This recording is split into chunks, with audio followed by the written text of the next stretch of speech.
हरि ओम नारायण।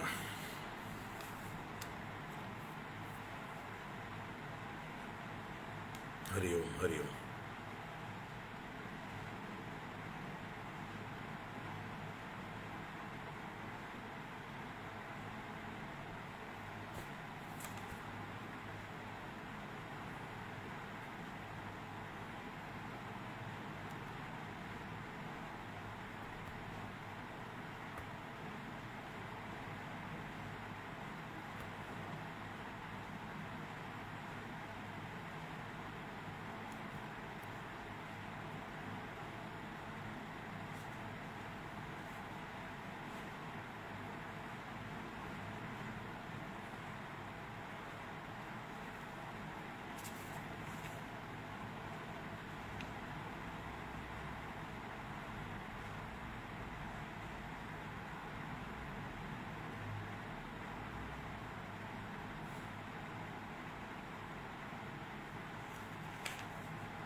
ओम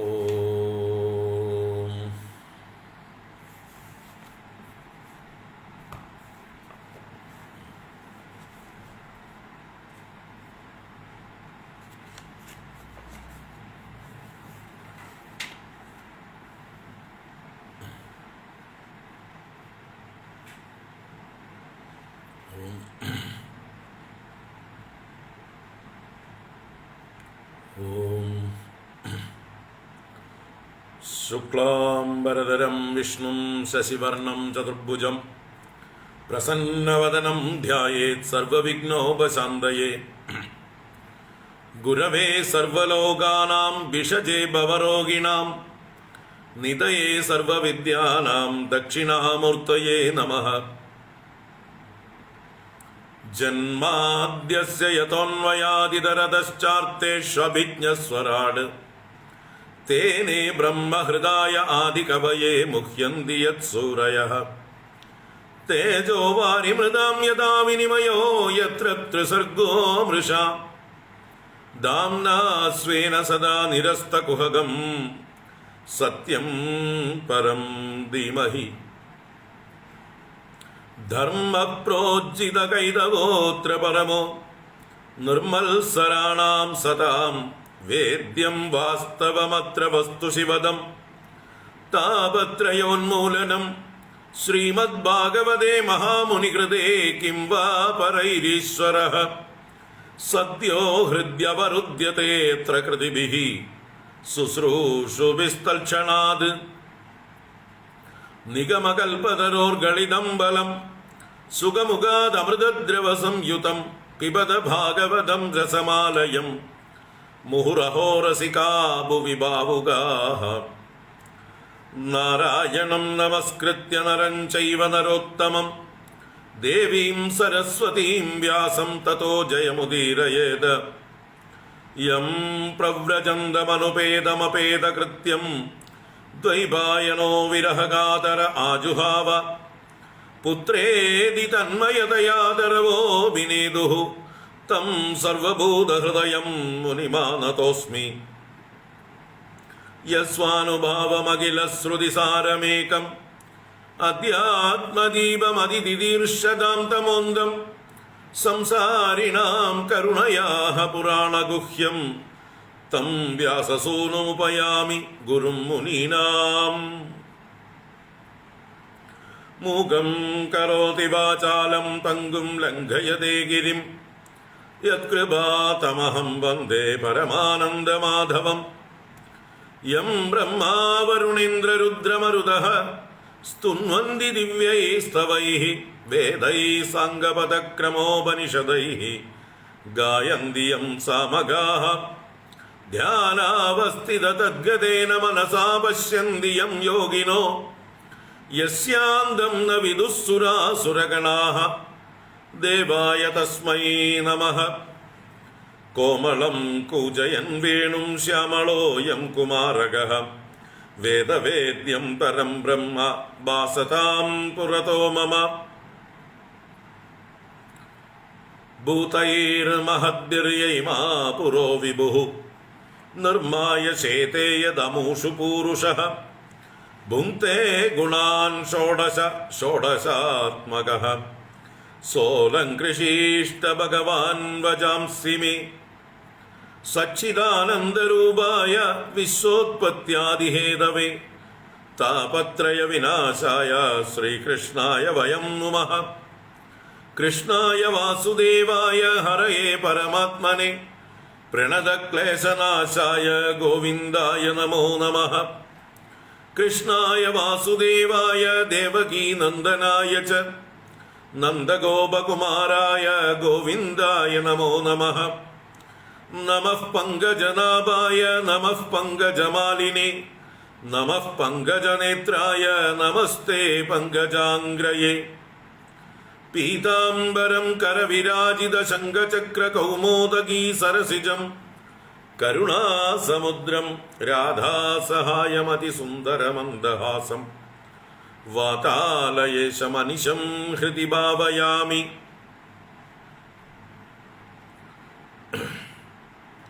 വാതാലയേശമനിശം ഹൃദി ഭാവയാമി. ഓം നമോ ഭഗവതേ വാസുദേവായ.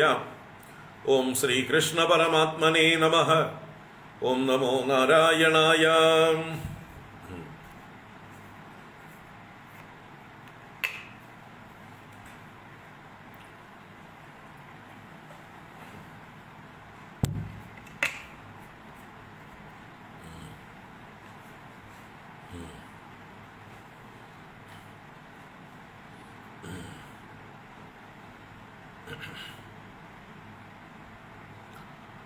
ഹരി ഓം. എല്ലാവർക്കും നമസ്കാരം, എല്ലാവർക്കും സുപ്രഭാതം, ശുഭദിനം, സുസ്വാഗതം. ഭാഗവത ജ്ഞാനഗംഗയിലേക്ക് ഏവർക്കും സുസ്വാഗതം. ദ്വിതീയ സ്കന്ധം 9-ാം അധ്യായം നമ്മൾ തുടങ്ങി വെച്ചിട്ടുണ്ട്. അത് തുടരുകയാണ്.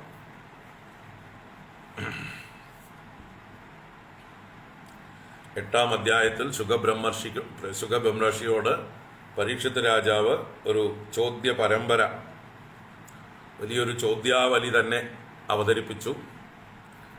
ആ ചോദ്യങ്ങൾക്ക് മറുപടിയായിട്ടാണ് ശുഗബ്രഹ്മർഷി ഭാഗവതം പറയുന്നത്. അതിൻ്റെ പ്രാരംഭമായിട്ടുള്ള ആ ഭാഗമാണ് 9-ാം അധ്യായത്തിൽ.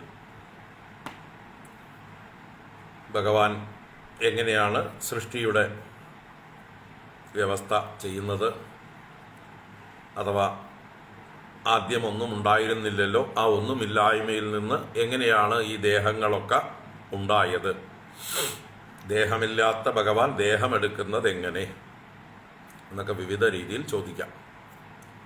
അതുപോലെ ബ്രഹ്മദേവൻ എങ്ങനെയാണ് സൃഷ്ടിയും മറ്റുമൊക്കെ നടത്തുന്നത്, എന്താണ് അതിൻ്റെ വ്യവസ്ഥ, അദ്ദേഹത്തിനെ ആരാ ഈ ശക്തിയും അറിവുമൊക്കെ കൊടുത്ത് ഈ പദവിയിൽ നിയോഗിച്ചത്, അതിൻ്റെ പുറകിലുള്ള കഥ എന്തൊക്കെയാണ് എന്നൊക്കെയുള്ള ചോദ്യങ്ങൾക്കാണ് ആദ്യം ഉത്തരം പറയുന്നത്. അതാണ് 9-ാം അധ്യായത്തിലെ വിഷയം. അപ്പോൾ നമ്മൾ വായിക്കാം. നല്ല 7 ശ്ലോകങ്ങളോ മറ്റേ പറഞ്ഞുള്ളൂ, തുടർന്നുള്ളത് കാണാം. ഇപ്പോൾ ബ്രഹ്മദേവൻ്റെ ആവിർഭാവവും അദ്ദേഹത്തിൻ്റെ തപസ്സും അദ്ദേഹത്തിൻ്റെ വൈകുണ്ഠ ദർശനവും പിന്നീട് ഭഗവാന്റെ അനുഗ്രഹ രൂപത്തിലുള്ള ഭഗവാൻ ശക്തി പകർന്നു കൊടുക്കലും അതോടൊപ്പം തന്നെ തൻ്റെ ജ്ഞാനവും പകർന്നു കൊടുക്കുന്നു, സൃഷ്ടി ചെയ്യാനുള്ള നിർദ്ദേശവും കൊടുത്ത് ബ്രഹ്മദേവനെ അനുഗ്രഹിക്കുന്ന ഭാഗങ്ങളാണ് ഈ 9-ാം അധ്യായം. ചതുശ്ലോകി ഭാഗവതം എന്ന് പ്രശസ്തമായിരിക്കുന്ന 4 ശ്ലോകങ്ങൾ ഭഗവാൻ ബ്രഹ്മദേവന് കൊടുക്കുന്ന ഉപദേശമാണ്. അത് നമുക്ക് കാണാം. 9-ാം അധ്യായം വായിക്കാം. ഓം നമോ ഭഗവതേ വാസുദേവായ. അഥ 9-മോऽധ്യായഃ. ശ്രീശുക ഉവാച. ആത്മമായാമൃതേ രാജൻ പരസ്യാനുഭവാത്മനഃ ന ഗഡേദാർത്ഥസംബന്ധഃ സ്വപ്നദ്രഷ്ടുരിവാഞ്ജസ ബഹുരൂപൈവ ഭാതി മായയാ ബഹുരൂപയാ രമമാണോ ഗുണേഷ്വസ്യാഃ മമാഹമിതി മന്യത്തെ യർഹി വാവമഹിം നിസ്വേ പരസ്മിൻ കാലമായയോഃ രമേത ഗതസമ്മോഹഃ ത്യക്തോ ദാസ്തേ തതോ ഭയം ആത്മതത്വവിശുദ്ധ്യർത്ഥം യഥാഹ ഭഗവാൻ ഹൃദം ബ്രഹ്മണേ ദർശയൻ രൂപം അവ്യളീകപ്രദാതൃതഃ സ ആദിദേവോ ജഗദം പരോ ഗുരുഃ സ്വദിഷ്ണ്യമാസ്ഥായ ശിശൃക്ഷയൈക്ഷത താം നാദ്യഗച്ഛദൃശമത്ര സമ്മതാം പ്രപഞ്ച നിർമ്മാണ വിധിർയയാ ഭവേത് സ ചിന്തയൻ വ്യക്ഷരമേകദാംബസി ഉപാസൃണോദ്യുർഗതിദം വചോ വിഭുഃ സ്പർശേഷു യത് ഷോഡശം ഏകവിംശം നിഷ്കിഞ്ചനാനാം നൃപയദ്ധനം വിദുഃ നിശമ്യ തദ്വക്തൃതിദൃക്ഷയാ ദിശോ വിലോക്യ തത്രാന്യതപശ്യമാനഃ സ്വദിഷ്ണ്യമാസ്ഥായ വിമൃശ്യ തദ്ദിദം തപസ്യുപാദിഷ്ടൈവാദദേ മനഃ ദിവ്യം സഹസ്രാബ്ദമമോഘദർശനോജിതാനിലാത്മാ വിജിതോപയേന്ദ്രിയഃ അതപ്യതസ്മാഖിലലോകതാപനം തപസ്തപീയാൻ തപതാം സമാഹിതഃ തസ്മൈ സ്വലോകം ഭഗവാൻ സമാജിതഃ സന്ദർശയാമാസ പരം നയത്പരം വ്യഭേദ സംക്ലേശ വിമോഹ സാധ്വസം സ്വദൃഷ്ടവദ്ഭിർവിബുധൈരഭിഷ്ടുതം പ്രവർത്തതേ യത്ര രജസ്തമസ്തയോഃ സത്വം ച മിശ്രം ന ച കാലവിക്രമഃ ന യത്ര മായാ കിമുദാ പരേ ഹരേഃ അനുവ്രതാ യത്ര സുരാസുരാർച്ചിതാഃ ശ്യാമാവദാദാഃ ശതപത്രലോചനാഃ പിശങ്കവസ്ത്രാ സുരുജസ്സുപേശസഃ സർവേ ചതുർബാഹവ ഉന്മിഷൻ മണിപ്രവേഗ നിഷ്കാഭരണാ സുവർച്ചസഃ പ്രവാള വൈഡൂര്യ മൃണാള വർച്ചസഃ പരിസ്ഫുരത് കുണ്ഡല മൗലിമാലിനഃ ബ്രാജിഷ്ണുഭിര്യഃ പരിതോ വിരാജതേ ലസദ്വിമാനാവലിഭിർമഹാത്മനാം വിദ്യോതമാനഃ പ്രമദോത്തമദ്യുഭിഃ സവിദ്യുദഭ്രാവലിഭിര്യദാനവഃ ശ്രീര്യത്ര രൂപിണ്യുരുഗായ പാദയോഃ കരോതി മാനം ബഹുധാ വിഭൂതിഭിഃ പ്രേംഗം ശ്രിതായാ കുസുമാകരാനുഗൈഃ വിഗീയമാനാ പ്രിയകർമ്മ ദദർശ തത്രാഖില സത്വദാമ്പതിം ശ്രിയഃ പതിം യജ്ഞപതിം ജഗൽപതിം സുനന്ദനന്ദ പ്രബലാർഹണാദിഭിഃ സ്വപാർഷദമുഖ്യൈഃ പരിസേവിതം വിഭും സർവത്ര ഗോവിന്ദനാമ സങ്കീർത്തനം ഗോവിന്ദ ഗോവിന്ദ ഭൃത്യപ്രസാദാഭിമുഖം ദൃഗാസവം പ്രസന്നഹാസാരുണലോചനാനനം കിരീടിനം കുണ്ടലിനം ചതുർഭുജം പീതാംബരം വക്ഷസി ലക്ഷിതം ശ്രിയാ അദ്യർഹണീയാസനമസ്ഥിതം പരം വൃതം ചതുഷോഡശ പഞ്ചശക്തിഭിഃ യുക്തം ഭഗൈഃ സ്വൈരിതരത്ര ചാദ്രുവൈഃ സ്വയേവ ദാമൻ രമമാണമീശ്വരം തദ്ദർശനാഹ്ലാദ പരിപ്ലുതാന്തരോ ഹൃഷ്യത്തനു പ്രേമപരാശ്രുലോചനഃ നനാമ പാദാംബുജമസ്യ വിശ്വസൃക്ക യത്പാരമഹംസ്യേന പദാധിഗമ്യത്തെ തം പ്രീയമാണം സമുപസ്ഥിതം തദാ പ്രജാ വിസർഗേ നിജശാസനാർഹണം ബഭാഷൈഷസ്മിത ശോചിഷാ ഗിരാ പ്രിയഃ പ്രിയം പ്രീതമനാ കരേ സ്പൃശൻ ശ്രീഭഗവാനുവാച ത്വയാഹം തോഷിതഃ സമ്യഗ് വേദഗർഭാസി സൃക്ഷയാ ചിരം മൃദേന തപസാ ദുസ്തോഷഃ കൂഢയോഗിനാം വരം വരയ ഭദ്രം തേ വരേശം ആഭിവാഞ്ചിതം ബ്രഹ്മൻ ശ്രേയഃ പരിശ്രാമഃ പുംസോ മദ്ദർശനാവധിഃ മനീഷിതാനുഭാവോയം മമ ലോകാവലോകനം യദുപസൃത്യ രഹസി ചകർത്ത പരമം തപഃ പ്രത്യാദിഷ്ടം മയാ തത്ര ത്വയി കർമ്മ വിമോഹിതേ തപോ മേ ഹൃദയം സാക്ഷാദാത്മാഹം തപസോ നഘ സൃജാമി തപസൈവേദം ഗ്രസാമി തപസാ പുനഃ ബിഭർമി തപസാ വിശ്വം വീര്യം മേ ദുശ്ചരം തപഃ ബ്രഹ്മോവാച ഭഗവൻ സർവഭൂതാനാം അധ്യക്ഷോവസ്ഥിതോ ഗുഹാം വേദഹ്യപ്രതിരുദ്ധേന പ്രജ്ഞാനേന ചികീർഷിതം തദാപി നാഥമാനസ്യ നാഥയനാധിതം പരാവരേ യഥാരൂപേ ജാനീയാം തേ ത്വരൂപിണഃ യഥാത്മമായാ യോഗേന നാനാശക്തിയുപബൃംഹിതം വിലുംബൻ വിസൃജൻ ഗൃണ്ണൻ ബിഭ്രദാത്മാനമാത്മന ക്രീഡസ്യ മോഹസങ്കൽപ്പഃ ഊർണനാഭിര്യതോർണുതേ തദാ തദ്വിഷയാം ദേഹി മനീഷാം മയി മാധവ ഭഗവൽ ശിക്ഷിതമഹം കരവാണി ഹ്യതന്ത്രിതഃ നേഹമാനഃ പ്രജാസർഗം ബദ്ധ്യേയം യദനുഗ്രഹാത് യാവൽ സഖാസഖ്യുരിവേശത്തെ കൃതഃ പ്രജാവിസർഗേ വിഭജാമി ഭോജനം അവിക്ലവസ്തേ പരികർമ്മണി സ്ഥിതോ മാമേ സമുന്നദ്ദമതോജമാനിനഃ. ശ്രീഭഗവാനുവാച ജ്ഞാനം പരമഗുഹ്യം മേ യദ്വിജ്ഞാന സമന്വിതം സരഹസ്യം തദംഗം ച ഗൃഹാണാഗതിദം മയാ. യാവാനഹം യഥാ ഭാവോ യദ്രൂപഗുണകർമ്മകഃ തദൈവ തത്വവിജ്ഞാനം അസ്തു തേ മദനുഗ്രഹാത്. അഹമേവാസമേവാഗ്രേ നാന്യദ്യത് സദസത്പരം പശ്ചാദഹം യദേതच्च യോ വശിഷ്യേത സോസ്മ്യഹം. ഹൃദയർത്ഥം യത് പ്രദീയേത ന പ്രദീയേത ചാത്മനി തദ്വിദ്യാദാത്മനോ മായാം യഥാ ഭാസോ യഥാ തമഃ. യഥാ മഹാന്തി ഭൂതാനി ഭൂതേഷു ഉച്ചാവചേഷ്വനു പ്രവിഷ്ടാന്യപ്രവിഷ്ടാനി തഥാ തേഷു ന തേഷ്വഹം.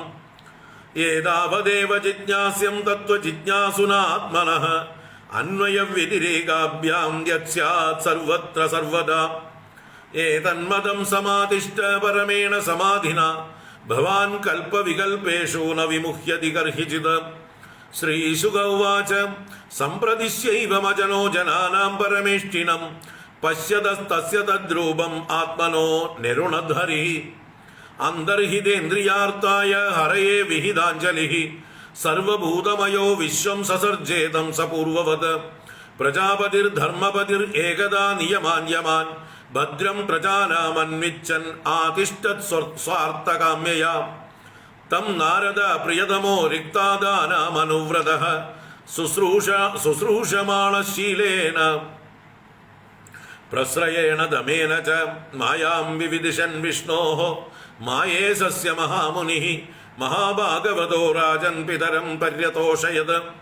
തുഷ്ടം നിശാമ്യ പിതരം ലോകാനാം പ്രപിതാമഹം. ദേവർഷിഃ പരിപപ്രച്ഛ ഭവാൻ യന്മാനുപൃച്ഛതി.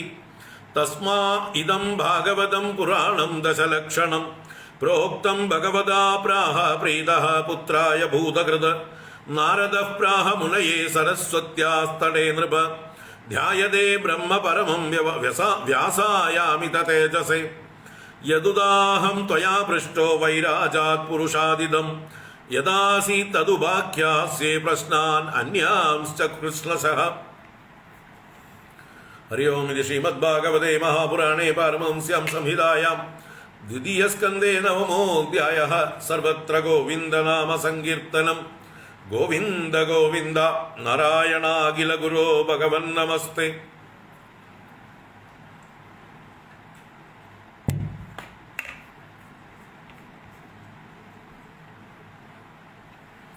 നാരായണാഖില ഗുരോ ഭഗവൻ നമസ്തേ. നാരായണാഖില ഗുരോ ഭഗവൻ നമസ്തേ.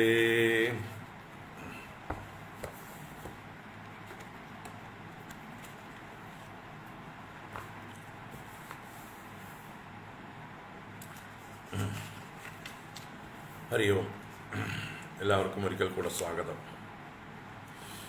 അപ്പോൾ ഇന്നലെ ആരംഭിച്ചു ശുകബ്രഹ്മർഷിയുടെ വാക്കുകൾ. പരീക്ഷത്തിൻ്റെ ചോദ്യങ്ങൾക്ക് വിശദമായി ഉത്തരം കൊടുക്കുകയാണ്.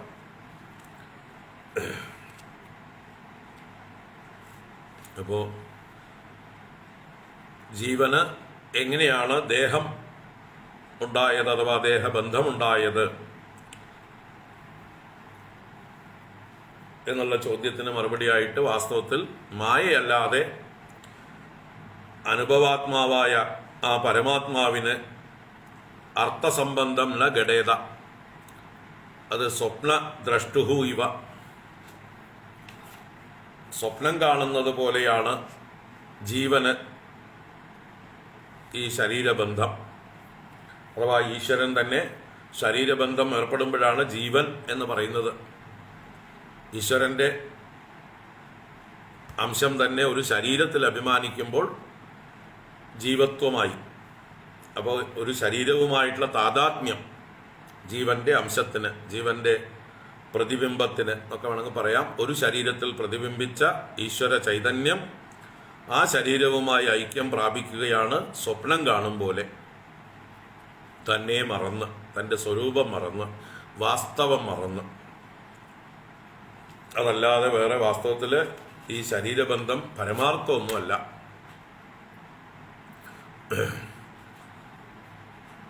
മായ കൊണ്ട് തന്നെയാണ് പല രൂപങ്ങളിൽ ഏകമായ വസ്തു കാണപ്പെടുന്നത്. അങ്ങനെ ആ മായയുടെ ഗുണങ്ങളിൽ രമിക്കുന്ന ആൾ ഞാനെന്നും എൻ്റേതെന്നും മനിക്കുന്നു. മായ കൊണ്ട് തന്നെയാണ് അല്പമായതിൽ ഞാനെന്നും അതിനോട് ബന്ധപ്പെട്ടതിലൊക്കെ എൻ്റേതെന്നുള്ളതായിട്ടുള്ള ആ ഒരു കൃത്രിമമായ ബുദ്ധി ഉണ്ടാകുന്നത്. എന്നാൽ എപ്പോഴാണോ ഈ കാലത്തിൽ നിന്നും മായയിൽ നിന്നും വേറിട്ടിരിക്കുന്ന സ്വന്തം മഹിമാവിൽ ഭഗവത് ഭാവത്തിൽ ഗതസമ്മോഹനായി രമിക്കുന്നത്, അപ്പോൾ ഈ പറഞ്ഞ അഹന്ത മമതകൾ രണ്ടിനെയും ത്യജിച്ച് അതിലൊക്കെ അതീതനായി ഉദാസീനനായി ഇരിക്കുന്നു. അപ്പോൾ ഉദാസീനനായിരിക്കാൻ കഴിയും. ഈ പറഞ്ഞ അഹന്ത മമതകളിൽ നിന്ന് വേറിട്ട് സംസാര ബന്ധനത്തിൽ നിന്ന് മുക്തനായി, ജീവൻ മുക്തനായി ഇരിക്കാൻ എല്ലാവർക്കും കഴിയും. എല്ലാവരും അതിനു വേണ്ട പരിശ്രമം ചെയ്താൽ മതി. തന്നെ ആവില്ല എന്ന് വച്ചാൽ യാദൃച്ഛികമായി സംഭവിക്കില്ല. അതിനു വേണ്ട പ്രയത്നം ചെയ്യണം. അതിനുവേണ്ട പ്രയത്നമാണ് ഉത്തിഷ്ഠത ജാഗ്രത പ്രാപ്യവരാൻ നിബോധത എന്ന് ഉപനിഷത്ത് ചുരുക്കി പറഞ്ഞത്.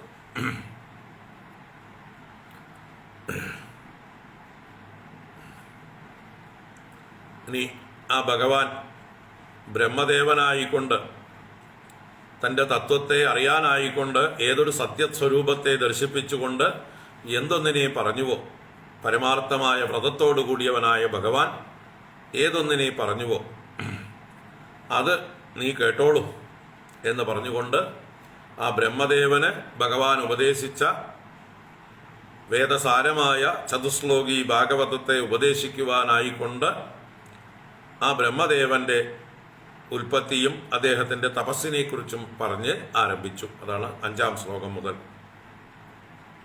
അപ്പൊ ജഗത്തിലെ ഏറ്റവും ശ്രേഷ്ഠനായ ആ ആദിദേവനായ ബ്രഹ്മദേവൻ തൻ്റെ ധിഷ്ണ്യത്തെ പ്രാപിച്ചുകൊണ്ട് താൻ എവിടെയാണോ ജനിച്ചത് ആ താമരയിൽ ഇരുന്നു കൊണ്ട് സൃഷ്ടി ഇച്ഛിച്ചുകൊണ്ട് എല്ലാ ഭാഗത്തേക്കും നോക്കി. എന്നാൽ തൻ്റെ ഉറവിടമായ തൻ്റെ സ്രോതസ്സായ സ്ഥാനത്തെ അദ്ദേഹത്തിന് കാണാൻ സാധിച്ചില്ല. അദ്ദേഹത്തിന് എങ്ങനെ പ്രപഞ്ച നിർമ്മാണം ചെയ്യണം എന്നുള്ളതായിട്ടുള്ള ആ ബുദ്ധിയെയും ആ ജ്ഞാനത്തെയും അദ്ദേഹത്തിന് അധ്യഗച്ചത് അധിഗമിക്കാൻ കഴിഞ്ഞില്ല. ഇപ്പൊ താൻ ആരാണ്, എവിടുന്നാ വന്നത്, തൻ്റെ സ്രോതസ് എന്താണ്, താൻ സൃഷ്ടി ചെയ്യാനുള്ള ആഗ്രഹം തൻ്റെ ഉള്ളിലുണ്ട്, എങ്ങനെയാണ് എവിടുന്നാണ് തുടങ്ങേണ്ടത് എന്നുള്ള ബുദ്ധിയൊന്നും അദ്ദേഹത്തിന് തെളിഞ്ഞില്ല. അങ്ങനെ അദ്ദേഹം ചിന്തിച്ചു കൊണ്ടിരിക്കുമ്പോൾ 2 അക്ഷരം 2 പ്രാവശ്യം ആവർത്തിച്ച് കേട്ടു. വ്യക്ഷരം ദീർഘദിതം. എന്താണത്? ഏതക്ഷരമാണത്? അത് വ്യഞ്ജനങ്ങളിൽ 16-ാമത്തേതും 21-ാമത്തേതുമാണ്. അപ്പൊ ത എന്നും പ എന്നുമുള്ള 2 അക്ഷരങ്ങളാണ് 2 പ്രാവശ്യം ആവർത്തിച്ച് കേട്ടത്. തപ തപ എന്നായിരുന്നു ആ ആദേശം. അത് ആ തപസ് നിഷ്കിഞ്ചനന്മാർക്ക് ധനം തന്നെയാകുന്നു. അതുകൊണ്ട് അവർ തപോധനന്മാർ എന്നറിയപ്പെടുന്നു. അങ്ങനെയുള്ള തപഹ എന്നുള്ള ശബ്ദം കേട്ട്, തപ തപ എന്ന് പറഞ്ഞത് കേട്ട് അതിന്റെ വക്താവിനെ ദർശിക്കുവാൻ ആഗ്രഹിച്ചുകൊണ്ട് നിശമ്യ തദ്വക്തൃദിദൃക്ഷയാ, ആരാണിത് പറഞ്ഞത് എന്നുള്ള അത് ആകാംക്ഷയോടുകൂടെ ദിശോ വിലോക്യ 4 ദിക്കിലേക്കും നോക്കി ബ്രഹ്മദേവൻ. അദ്ദേഹത്തിന് കണ്ടുപിടിക്കാൻ പറ്റിയില്ല. തത്ര അന്യതപശ്യമാനഃ, ഒരാളെയും കാണാതെ സ്വദിഷ്ണ്യമാസ്തായ, പിന്നെയും തൻ്റെ ദിഷ്ണ്യത്തിൽ തന്നെ ഇരുന്ന് വിമൃശ്യ തദ്ഹിതം, തൻ്റെ ഹിതത്തെ തന്നെ ചിന്തിച്ചുകൊണ്ട് തപസി ഉപാദിഷ്ട ഇവ ആദതേ മനഃ, അദ്ദേഹം തപസ്സിൽ ഉറച്ചിരുന്നവനെ പോലെ അല്ലെങ്കിൽ ഉപദേശിക്കപ്പെട്ടവനെ പോലെ, തൻ്റെ ഹിതം ഉപദേശിക്കപ്പെട്ടവനെ പോലെ മനസ്സിനെ തപസ്സിൽ ധരിച്ചു. തപസി മനഃ ആദതേ, മനസ്സിനെ ഏകാഗ്രമാക്കി ആലോചനയിൽ മുഴുക്കി ജ്ഞാനത്തിനായി കൊണ്ടുള്ള പ്രയത്നം ചെയ്തു. ഇത്രയുമാണ് ഇന്നലെ വായിച്ച് നിർത്തിയത്. ബ്രഹ്മദേവന്റെ തപസ് ആരംഭിച്ചു എന്നുള്ളത്. അതിനെ തുടർന്ന് എന്തുണ്ടായി എന്നുള്ളത് തുടരുന്നു.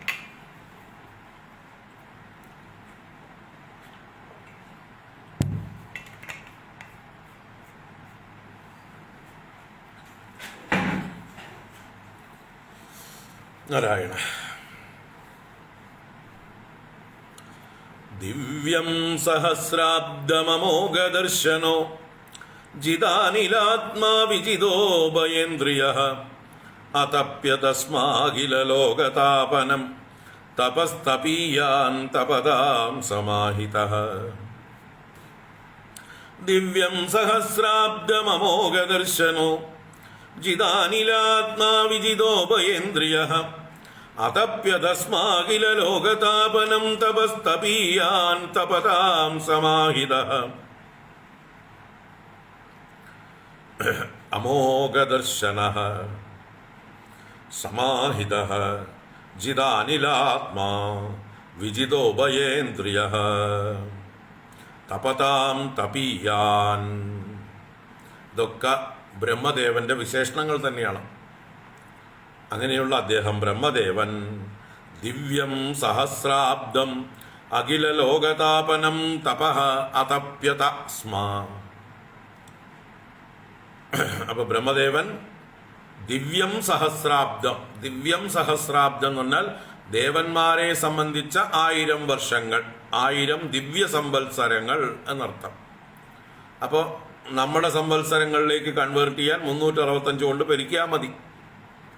മനുഷ്യ സംവത്സരങ്ങളാക്കണമെങ്കിൽ മനുഷ്യർക്ക് 365 വർഷമാകുമ്പോൾ ദേവന്മാരുടെ 1 വർഷം. അപ്പം 1000 ദിവ്യവത്സരം എന്ന് പറഞ്ഞാലോ 365 × 1000 3,65,000 മനുഷ്യവർഷം. ഭൂമിയിലെ മനുഷ്യന്മാരുടെ വർഷം 3,65,000 വർഷം ബ്രഹ്മദേവൻ തപസ് ചെയ്തു എന്ന്. പക്ഷെ ബ്രഹ്മലോകത്തിൽ അത്, ബ്രഹ്മദേവന്റെ അവസ്ഥയിൽ അത് വളരെ വേഗം കഴിഞ്ഞു പോകും. അങ്ങനെ 1000 ദിവ്യ സംവത്സരം.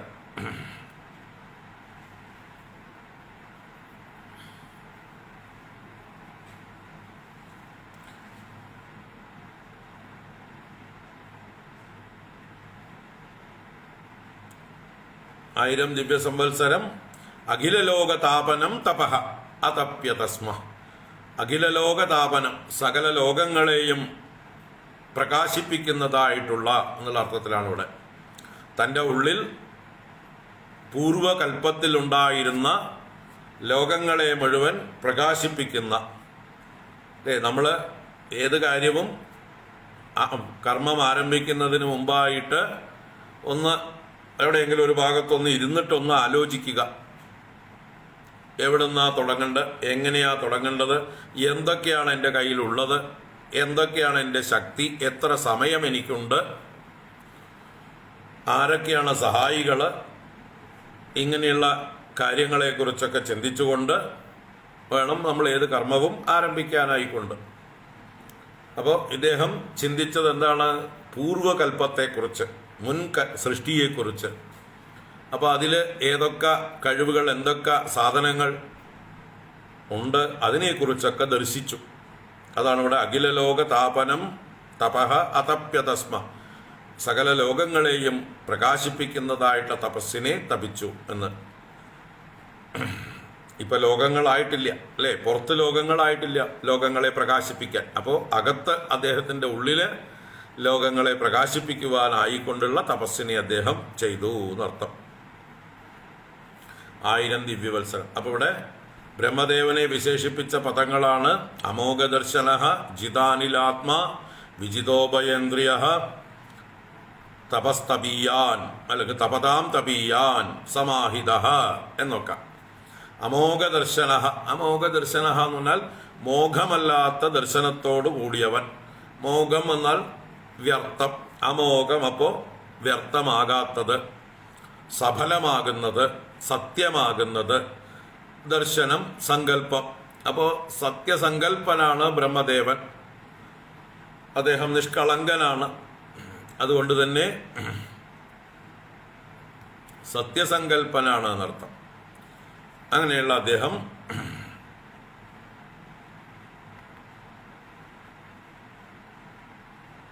അമോഘദർശന സമാഹിത.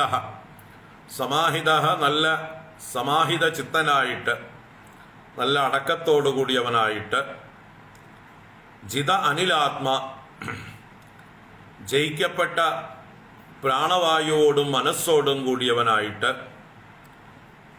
അനിലനെയും ആത്മാവിനെയും, അനിലൻ പ്രാണനാണ്, ആത്മാ അന്ധക്കരണമാണ്. അപ്പൊ ജിത അനിലാത്മാ എന്ന് പറഞ്ഞാൽ പ്രാണനെയും പ്രാണനിലൂടെ അന്ധക്കരണത്തെയും മനസ്സിനെയും അടക്കിയവനായിട്ട്. വിജിത ഉഭയേന്ദ്രിയ, ഉഭയ ഇന്ദ്രിയങ്ങളെയും വിജയിച്ചിട്ട്. അപ്പൊ ഉഭയ ഇന്ദ്രിയങ്ങൾ ജ്ഞാനേന്ദ്രിയങ്ങളെയും കർമ്മേന്ദ്രിയങ്ങളെയും, സെൻസ് ഓർഗൻസും ഓർഗൻസ് ഓഫ് ആക്ഷനും അല്ലെ. 5 ജ്ഞാനേന്ദ്രിയങ്ങൾ, 5 കർമ്മേന്ദ്രിയങ്ങൾ. ജ്ഞാനേന്ദ്രിയങ്ങൾ ശ്രോത്രം, സ്പർശേന്ദ്രിയമായ ത്വക്ക്, ചക്ഷു, രസന, ഘ്രാണം. ഇങ്ങനെ 5 ജ്ഞാനേന്ദ്രിയങ്ങളും വാക്ക്, പാണി, പാദം, പായു, ഉപസ്ഥം, ഇങ്ങനെ 5 കർമ്മേന്ദ്രിയങ്ങളും. 10 ഇന്ദ്രിയങ്ങളെയും ജയിച്ചു. അപ്പൊ മനസ്സിനെ ജയിച്ചു, പ്രാണനെ ജയിച്ചു, ഇന്ദ്രിയങ്ങളെയെല്ലാം ജയിച്ചു. അങ്ങനെ തപതാം തപീയാൻ, തപസ് ചെയ്യുന്നവരിൽ വെച്ച് ഏറ്റവും ശ്രേഷ്ഠനാണ് ബ്രഹ്മദേവൻ. എത്രയോ തപസ്സികളുണ്ട്, ഋഷീശ്വരന്മാരൊക്കെ. അവരുടെയൊക്കെ മുതിർന്ന കാരണവരാണ് ബ്രഹ്മദേവൻ. ആദ്യ കവിയാണ്, ആദ്യ ഋഷിയാണ്. അപ്പൊ എല്ലാവരിലും വെച്ച് വലിയ തപസ്സിയും വലിയ സന്യാസിയും വലിയ ഋഷിയും ഒക്കെ തന്നെയാണ് ബ്രഹ്മദേവൻ എന്ന് പറയുക. വലിയ താടിക്കാരനാണ് എന്നർത്ഥം. തപീയാൻ, തപസ് ചെയ്യുന്നവരിൽ വെച്ച് തപതാം തപീയാൻ, അവരിൽ വെച്ച് ശ്രേഷ്ഠനായിരിക്കുന്ന ആ ബ്രഹ്മദേവൻ വളരെ അടക്കത്തോടുകൂടി ശ്രദ്ധയോടുകൂടി തൻ്റെ ഉള്ളിൽ ആ ലോകത്തെ മുഴുവൻ പ്രകാശിപ്പിക്കുവാനായിക്കൊണ്ടുള്ള താൻ സൃഷ്ടി ചെയ്യാൻ പോകുന്നതിനെക്കുറിച്ച് ഒരു വിഷൻ അദ്ദേഹത്തിനുണ്ടാകുവാൻ വേണ്ടി അദ്ദേഹം തപസ് ചെയ്തു എന്നർത്ഥം. ഇപ്പോൾ നമ്മളൊരു വീട് കെട്ടാൻ തീരുമാനിച്ചു എന്ന് വിചാരിക്കുക. നമ്മൾ ആദ്യം എന്താ ചെയ്യുക? അത് നമ്മുടെ ഉള്ളിൽ വിഷ്വലൈസ് ചെയ്യണം ചെയ്യുക. എൻ്റെ വീട് എങ്ങനെ ഇരിക്കണം അല്ലേ? എൻ്റെ വീട്ടിൽ എന്തൊക്കെ സൗകര്യങ്ങൾ ഉണ്ടാവണം, അതൊക്കെ ഏതടിസ്ഥാനത്തിലാണ് നമ്മൾ തീരുമാനിക്കുക? നമ്മൾ പലയിടത്തും കണ്ടത്. ഞാൻ ഇന്ന വീട്ടിൽ പോയപ്പോൾ ഇന്നത് കണ്ടു, മറ്റേ വീട്ടിൽ പോയപ്പോൾ മറ്റത് കണ്ടു, വേറെ വീട്ടിൽ പോയപ്പോൾ അത് കണ്ടു. ഇങ്ങനെ ഓരോ ദേശത്തും ഓരോ ഗൃഹങ്ങളിലും പോയപ്പോൾ അവിടെ കണ്ടതായിട്ടുള്ള പല സൗകര്യങ്ങളും കണ്ടപ്പോൾ നല്ലതാണെന്ന് തോന്നി. അപ്പം എനിക്കൊരു വീട് കെട്ടുമ്പോൾ ആ സൗകര്യങ്ങളൊക്കെ അതിലുണ്ടാവണമെന്ന് ഞാൻ സങ്കല്പിച്ചു. അങ്ങനെ മറ്റൊരാളുടെ വീടും പല വീടുകളും കൂടി താരതമ്യം ചെയ്തുകൊണ്ട് ആ ഓർമ്മകളെയൊക്കെ ഞാൻ ഒന്നിച്ച് സംഗ്രഹിച്ച് എൻ്റെ ഉള്ളിൽ ഇപ്പോൾ പണിയാനുള്ളതായിട്ടുള്ളൊരു വീടിനെക്കുറിച്ച് ഞാനൊന്ന് സങ്കല്പിച്ചു. ഞാൻ ഉള്ളിലൊന്ന് എല്ലാം ഒന്ന് ഓർത്തെടുത്തു. എന്തൊക്കെയാണ് എവിടെയൊക്കെയാണ് എങ്ങനെയൊക്കെയാണ്. അപ്പോൾ അതിനെന്തൊക്കെ വേണ്ടിവരും, ആരുടെയൊക്കെ സഹായങ്ങൾ വേണ്ടിവരും, എത്ര ധനം വേണ്ടിവരും, എത്ര സമയമെടുക്കും അതിനെക്കുറിച്ച് എന്നൊക്കെ ഞാൻ എൻ്റെ ഉള്ളിൽ ഇങ്ങനെ ആദ്യം ഒരു പ്ലാൻ ഉണ്ടാക്കുകയാണ്. എന്നിട്ട് അത് എന്നെ കൊണ്ട് കഴിയുമോ, എൻ്റെ കയ്യിൽ അതിനുള്ള ധനമുണ്ടോ, കപ്പാസിറ്റി ഉണ്ടോ എന്നൊക്കെ ചിന്തിച്ചിട്ടാണ് പിന്നെ തൻ്റെ മനസ്സിലുള്ളതിനെ ഒരു ആർക്കിടെക്റ്റിനോട് കമ്മ്യൂണിക്കേറ്റ് ചെയ്യുക. അല്ലേ, ഇതൊന്ന് വരച്ചു തരുമോ, എൻ്റെ ഉള്ളിലൊരു സൂക്ഷ്മ രൂപത്തിലൊരു വീടുണ്ട്, അതിനെ ഒന്ന് ഒരു സ്കെച്ചാക്കി തരുമോ, ഒരു ബ്ലൂ പ്രിൻ്റ് ആക്കി തരുമോ എന്ന് നമ്മൾ ചോദിക്കണം. അങ്ങനെ പിന്നീട് അത് നമ്മുടെ മനസ്സിലുള്ളതിനെ നമ്മൾ വരച്ച് ഒരു പേപ്പറിലാക്കുന്നു. അപ്പോഴും വീടായില്ല, പേപ്പറിലേ ആയിട്ടുള്ളൂ അല്ലേ. അത് കഴിഞ്ഞിട്ട് പിന്നെ ആ പേപ്പറിലുള്ളതിനെ നല്ലതുപോലെ പലരുമായിട്ടും അതിനെക്കുറിച്ച് ആലോചിച്ച് ഡിസ്കസ് ചെയ്ത് അതിന് വേണ്ട മെറ്റീരിയൽസ്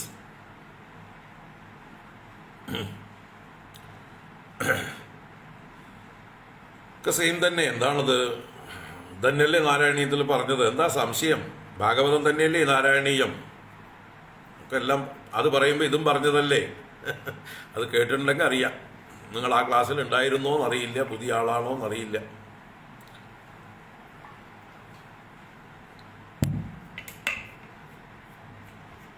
നാരായണീയം ക്ലാസ്സിൽ ഉണ്ടായിരുന്നുവെങ്കിൽ സെയിം തന്നെ, മാറ്റാൻ പറ്റില്ല. മേൽപ്പത്തൂര് ഭാഗവതത്തിൽ നിന്ന് അന്യമായിട്ടൊന്നും ഉണ്ടാക്കിയിട്ടില്ല. അയാൾക്ക് തോന്നിയൊന്നും ചെയ്തിട്ടില്ല. അയാള് ഇതിലുള്ളതൊക്കെ തന്നെ ചുരുക്കി എഴുതിയതേ ഉള്ളൂ, അത്രേ ഉള്ളൂ. അപ്പോൾ ചോദിക്കേണ്ട ആവശ്യമില്ല കേട്ടോ. ഇനി മേലിൽ നാരായണീയത്തിൽ ഉള്ളതൊക്കെ ഭാഗവതത്തിലുള്ളതാണോ എന്ന് ചോദിക്കേണ്ട ആവശ്യമില്ല.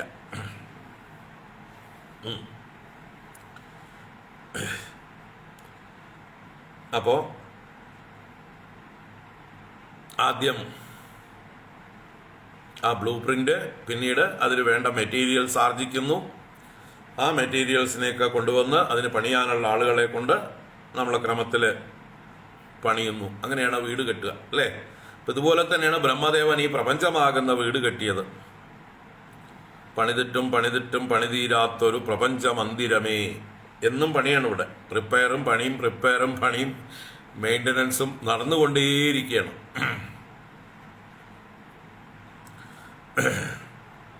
അപ്പോൾ ദിവ്യം സഹസ്രാബ്ദമമോഘദർശനോ ജിതാനിലാത്മാ വിജിതോഭയേന്ദ്രിയ അതപ്യതസ്മാകില ലോകതാപനം തപസ്തപീയാൻ തപതാം സമാഹിതഃ തസ്മൈ സ്വലോകം ഭഗവാൻ സഭാജിതഃ സന്ദർശയാമാസ പരം നയത്പരം വിഭേദ സംക്ലേശ വിമോഹസാദ്വസം സ്വദൃഷ്ടവദ്ഭിർവിബുധൈരഭിഷ്ടുതം. തസ്മൈ സ്വലോകം ഭഗവാൻ സഭാജിതഃ സന്ദർശയാമാസ പരം നയത്പരം വിഭേദ സംക്ലേശ വിമോഹസാദ്വസം സ്വദൃഷ്ടവദ്ഭിർവിബുധൈരഭിഷ്ടുതം. അപ്പോൾ സഭാജിത ഭഗവാൻ, സഭാജിത എന്ന് പറഞ്ഞാൽ സമ്യക് ഭാജിത, നന്നായി പൂജയ്ക്ക് അല്ലെങ്കിൽ ആരാധനയ്ക്ക് പാത്രമാക്കപ്പെട്ടവൻ എന്ന് വെച്ചാൽ ബ്രഹ്മദേവൻ ആരെയാണ് ഭാജിച്ചത്, ഭജിച്ചത്, ആശ്രയിച്ചത്, പൂജിച്ചത്, ആരാധിച്ചത്? അവൻ സഭാജിതൻ, പൂജിക്കപ്പെട്ടവൻ. ആരാണ്? ഭഗവാൻ. ആ ഭഗവാൻ ആദിനാരായണൻ. ആ ആദിനാരായണൻ തസ്മൈ എന്ന് പറഞ്ഞാൽ അവനായിക്കൊണ്ട്, ആ ബ്രഹ്മദേവനായിക്കൊണ്ട് സ്വദൃഷ്ടവദ്ഭിഹി വിബുധൈഹി അഭിഷ്ടുതം പരം നയത് പരം വിഭേദ സംക്ലേശ വിമോഹ സാദ്വസം സ്വലോകം സന്ദർശയാമാസ. സ്വലോകം സന്ദർശയാമാസ, തൻ്റെ ലോകത്തെ സമ്യക്കായി ദർശയാമാസ, കാണിച്ചു കൊടുത്തു. അപ്പൊ ബ്രഹ്മദേവന് ഭഗവാൻ തൻ്റെ ലോകത്തെ കാണിച്ചു കൊടുത്തു, വൈകുണ്ഠലോകം.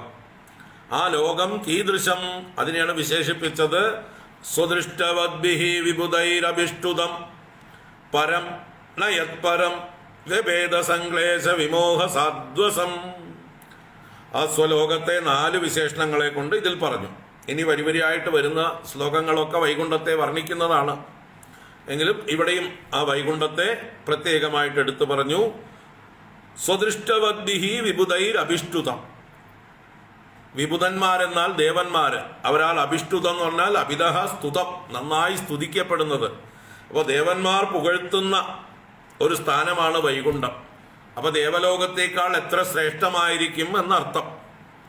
ദേവന്മാര് ദേവലോകത്തിരുന്നു കൊണ്ട് പറയണ്, പൂവാണെങ്കിൽ വൈകുണ്ഠത്തിലാണ് പോണ്ടത്, കാണുകയാണെങ്കിൽ വൈകുണ്ഠമാണ് കാണേണ്ടത്. അവിടെ ഇവിടുത്തെ നമ്മുടെ പ്രശ്നമൊന്നുമില്ല. എവിടുത്തെ പ്രശ്നം? ദേവലോകത്തെ പ്രശ്നങ്ങളൊന്നും അവിടെ ഇല്ല എന്ന് ദേവലോകവാസികൾ എപ്പോഴും പരസ്പരം പറഞ്ഞുകൊണ്ടിരിക്കുന്ന സ്ഥലമാണ് വൈകുണ്ഠം. അവർ അതിശയത്തോടുകൂടി നോക്കിക്കാണുന്ന സ്ഥാനമാണ് ആ വൈകുണ്ഠം. അപ്പോൾ സ്വർഗിഭിഃ പ്രാർത്ഥിതം, ദേവലോകവാസികൾ പോലും കൊതിക്കുന്ന സ്ഥാനമാണ് ആ വൈകുണ്ഠം.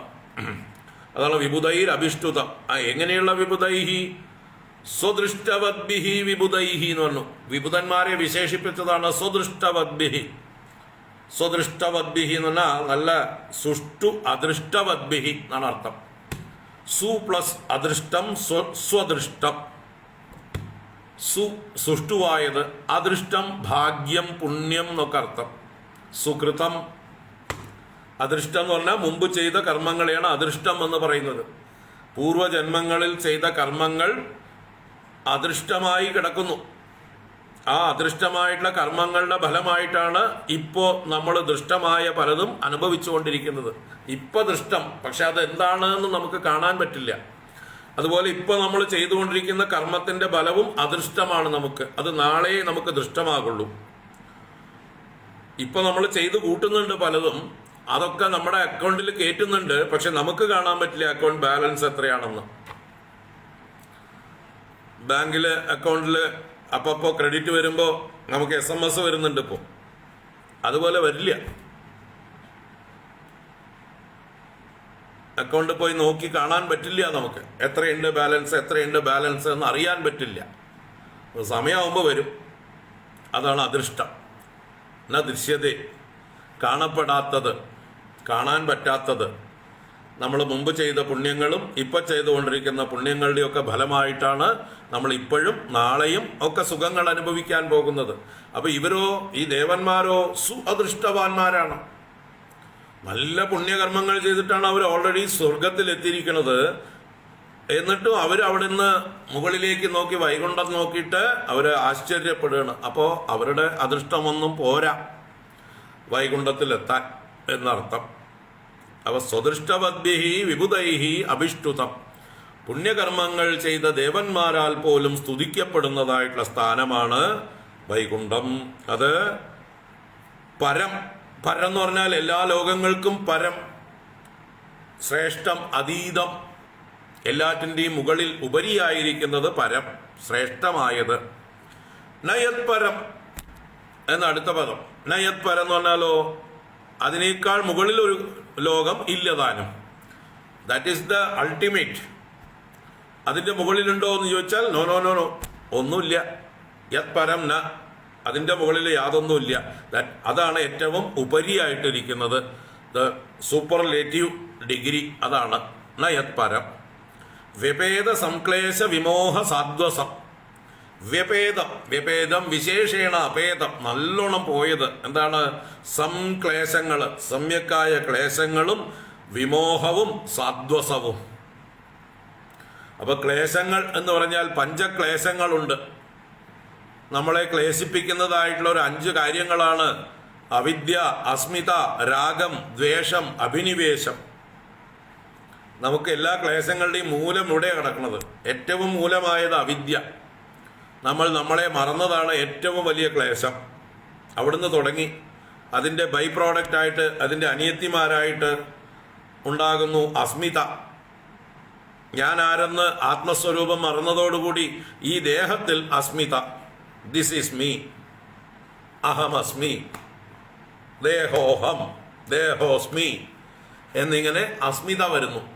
പിന്നെ ഇതിനോട് ബന്ധപ്പെട്ടതിലൊക്കെ രാഗം, ഇതിനെ ഉപദ്രവിക്കുന്നവരോടൊക്കെ ദ്വേഷം. അപ്പൊ ക്ലേശങ്ങളുടെ പരമ്പര നീളുകയാണ്. അഭിനിവേശം, ഇതിന് സുഖം തരുന്ന വസ്തുക്കളോട് വല്ലാത്തതായിട്ടുള്ളൊരു അഭിനിവേശം. അങ്ങനെ 5 തരത്തിലാണ് ക്ലേശങ്ങൾ, പഞ്ചക്ലേശങ്ങൾ എന്നാണ് ഇതിനെ പറയുക. അവിദ്യ, അസ്മിത, രാഗം, ദ്വേഷം, അഭിനിവേശം. ഇതെവിടെ ഇല്ല? ഇത് വൈകുണ്ഠത്തിലില്ല. വൈകുണ്ഠത്തില് അവിദ്യയില്ല. ആദ്യമായിട്ട് അവിദ്യ ഇല്ലെങ്കിൽ പിന്നെ മറ്റ് സന്തതികളൊന്നും ഉണ്ടാവില്ല. മൂത്തവൾ ഉണ്ടായിട്ട് വേണ്ടേ അനിയത്തിമാരുണ്ടാവാൻ? ആദ്യം മൂത്തവൾ ഉണ്ടാവട്ടെ, എന്നിട്ട് നോക്കാം അനിയത്തിമാരെ. അപ്പൊ മൂത്തവളെ ഉണ്ടാവണില്ല. ആരാ മൂത്തവള്? അവിദ്യ. അല്ലെങ്കിൽ അമ്മ തന്നെയാണ് അവിദ്യ, മക്കളാണ് ബാക്കിയുള്ളതൊക്കെ. അമ്മ ജനിച്ചിട്ട് വേണ്ടേ മക്കളെ പ്രസവിക്കാൻ. അപ്പൊ അവിദ്യ എന്ന് പറഞ്ഞാൽ അജ്ഞാനമാണ്, സ്വരൂപ വിസ്മൃതിയാണ്. അവിടെ വൈകുണ്ഠത്തില് മുഴുവൻ വെളിച്ചോട്ടിരിക്കുകയാണ്. അതുകൊണ്ട് ഇരുട്ടില്ല, അതുകൊണ്ട് സംശയലേശമില്ല. അവിടെ മുഴുവൻ പ്രകാശിച്ചു കൊണ്ടിരിക്കുകയാണ്. അവിടെ വസ്തുക്കൾ ഉള്ളത് എന്താണെന്ന് വെച്ചാൽ അത് നല്ലതുപോലെ പ്രകാശിക്കും, ഇല്ലാത്തതൊന്നും അവിടെ പ്രകാശിക്കില്ല. അവിടെ തെറ്റിദ്ധാരണകളില്ല. അതുകൊണ്ട് അവിദ്യ ഇല്ലാത്തത് കൊണ്ട് ബാക്കി പരമ്പരകളായിട്ടുള്ള ക്ലേശങ്ങളൊന്നും തന്നെ അവിടെ ഇല്ല. അതാണ് വ്യപേദ സംക്ലേശ വിമോഹ സാധ്വസം. അപ്പൊ പിന്നെ അവിദ്യ ഇല്ലെങ്കിൽ പിന്നെ മോഹങ്ങളുമില്ല. മോഹം എന്ന് പറഞ്ഞാൽ തെറ്റിദ്ധാരണകള് അല്ലേ?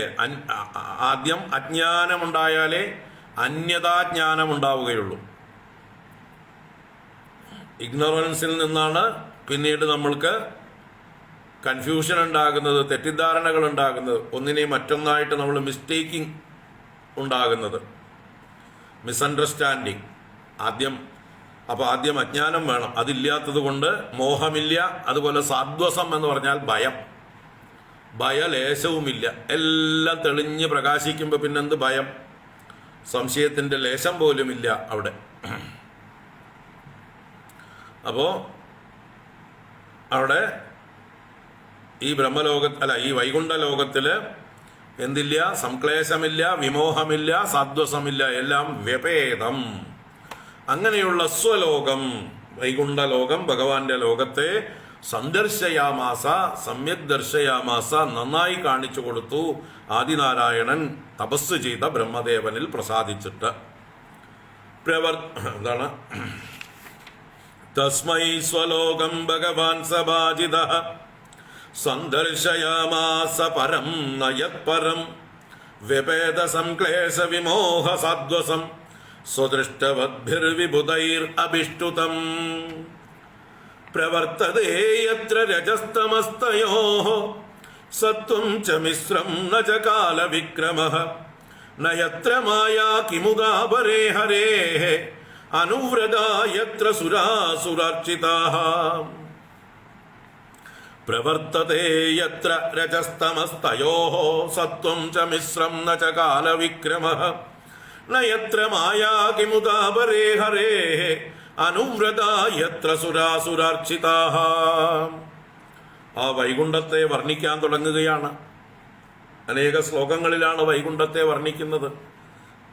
എന്തിനാണ്? ഇതാണ് നമ്മളൊക്കെ അന്വേഷിക്കുന്ന ലോകം.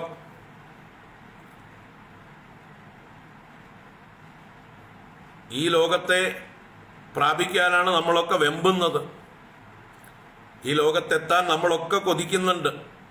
എല്ലാ പ്രശ്നങ്ങളും അസ്തമിച്ചിരിക്കുന്ന ആനന്ദം മാത്രമുള്ള ആ ഒരു ലോകം, അതിനാണ് വൈകുണ്ഠം എന്ന് പറയുന്നത്. അപ്പൊ അതിനെയാണ് വർണ്ണിക്കുന്നത്. എന്തിനാ? നമ്മളെ പ്രലോഭിപ്പിക്കാൻ. ശാസ്ത്രങ്ങൾ ഇങ്ങനെ വർണ്ണിക്കുന്നത് എന്തിനാ? നമ്മളെ പ്രലോഭിപ്പിക്കാൻ. എന്തിനാ? അവിടേക്ക് പോകണം എന്നുള്ള തോന്നൽ നമ്മുടെ ഉള്ളിൽ ഉണ്ടാക്കാൻ, അല്ലേ? ഈ ടൂറിസ്റ്റ് ഏജൻസ് ഓരോ സ്ഥാനങ്ങളെക്കുറിച്ച് പരസ്യം ചെയ്യില്ലേ? വരൂ, കുളു മണാലി, അല്ലെങ്കിൽ ഹിമാലയത്തിലെ ചാർധാം യാത്ര, അല്ലെങ്കിൽ ജമ്മു കാശ്മീരിലേക്ക് വരൂ, ശ്രീനഗറിലേക്ക് വരൂ എന്നൊക്കെ പറഞ്ഞ് പരസ്യങ്ങളില്ലേ? അല്ലെങ്കിൽ വിദേശത്തേക്കാണെങ്കിൽ സ്വിറ്റ്സർലാൻഡിലേക്കോ മലേഷ്യക്കോ സിംഗപ്പൂരിലേക്കോ ഓസ്ട്രേലിയക്കോ അമേരിക്കയ്ക്കൊക്കെ പോകാൻ പരസ്യങ്ങളുണ്ട് ടൂറിസ്റ്റ് ഏജൻസിൻ്റെ, അല്ലേ? ടൂറിസം പ്രൊമോട്ടിംഗ് കമ്പനികൾ ആളുകളെ ക്യാൻവാസ് ചെയ്യാനായിട്ട് അവരുടെ പാക്കേജുകൾ പ്രഖ്യാപിക്കുമ്പോൾ ആ സ്ഥലങ്ങളെ ഹൈലൈറ്റ് ചെയ്യും. അതാ അവിടെ എന്നതൊക്കെ ഉണ്ട്, എന്നതൊക്കെ ഉണ്ട്, വരൂ വരൂ, കാണണ്ടേ നിങ്ങൾക്ക്? എന്താ ഇങ്ങനെ കിണറ്റിലെ തവളകളെ പോലെ ഇരുന്നാൽ മതിയോ എന്നിങ്ങനെ ചോദിക്കുമവർ. അപ്പം നമ്മുടെ ഉള്ളിൽ ഇങ്ങനെ വേണം വേണം വേണം പോകണം എന്നുള്ളതായിട്ട് ആ ഒരു തോന്നൽ ജനിക്കും. അപ്പം അതുപോലെയാണ് ഇവിടെ ഭാഗവതാദി ശാസ്ത്രങ്ങളിൽ വൈകുണ്ഠ ദർശനത്തെക്കുറിച്ച്, വൈകുണ്ഠത്തെക്കുറിച്ച് വിസ്തരിക്കുമ്പോൾ നമ്മുടെ ഉള്ളിൽ ആ ഒരു കാണണം എന്നുള്ള കൊതി ഉണ്ടാക്കുകയാണ്. അങ്ങനെ കൊതി ഉണ്ടായിക്കഴിഞ്ഞാലോ നമ്മൾ അതിനുള്ള പരിശ്രമം ചെയ്യുകയും ചെയ്യും. അവിടെ എത്തണം. നമുക്ക് അവിടെ എത്തുമ്പോഴേ നമുക്ക് ജീവിതത്തിൻ്റെ ലക്ഷ്യത്തിലെത്തുന്നുള്ളൂ. ശാശ്വതമായ ശാന്തി, ആനന്ദം അനുഭവിക്കാൻ സാധിക്കണമെങ്കിൽ അവിടെ എത്തണം. അപ്പം അതിനുവേണ്ടി അതിൻ്റെ മഹിമയെ വർണ്ണിക്കുകയാണ് വിവിധ രീതിയിൽ.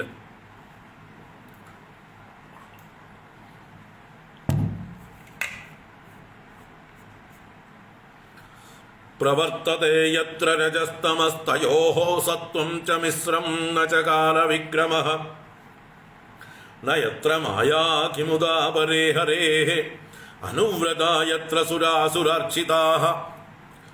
കാണേണ്ടതാണ്, പോകേണ്ടതാണ്, കണ്ടില്ലെങ്കിൽ വലിയ നഷ്ടമാണ്. നിങ്ങൾ കൊതിക്കുന്ന അനുഭവങ്ങളാണ് അവിടെ ഉള്ളത്. വരൂ വരൂ, പോകാം.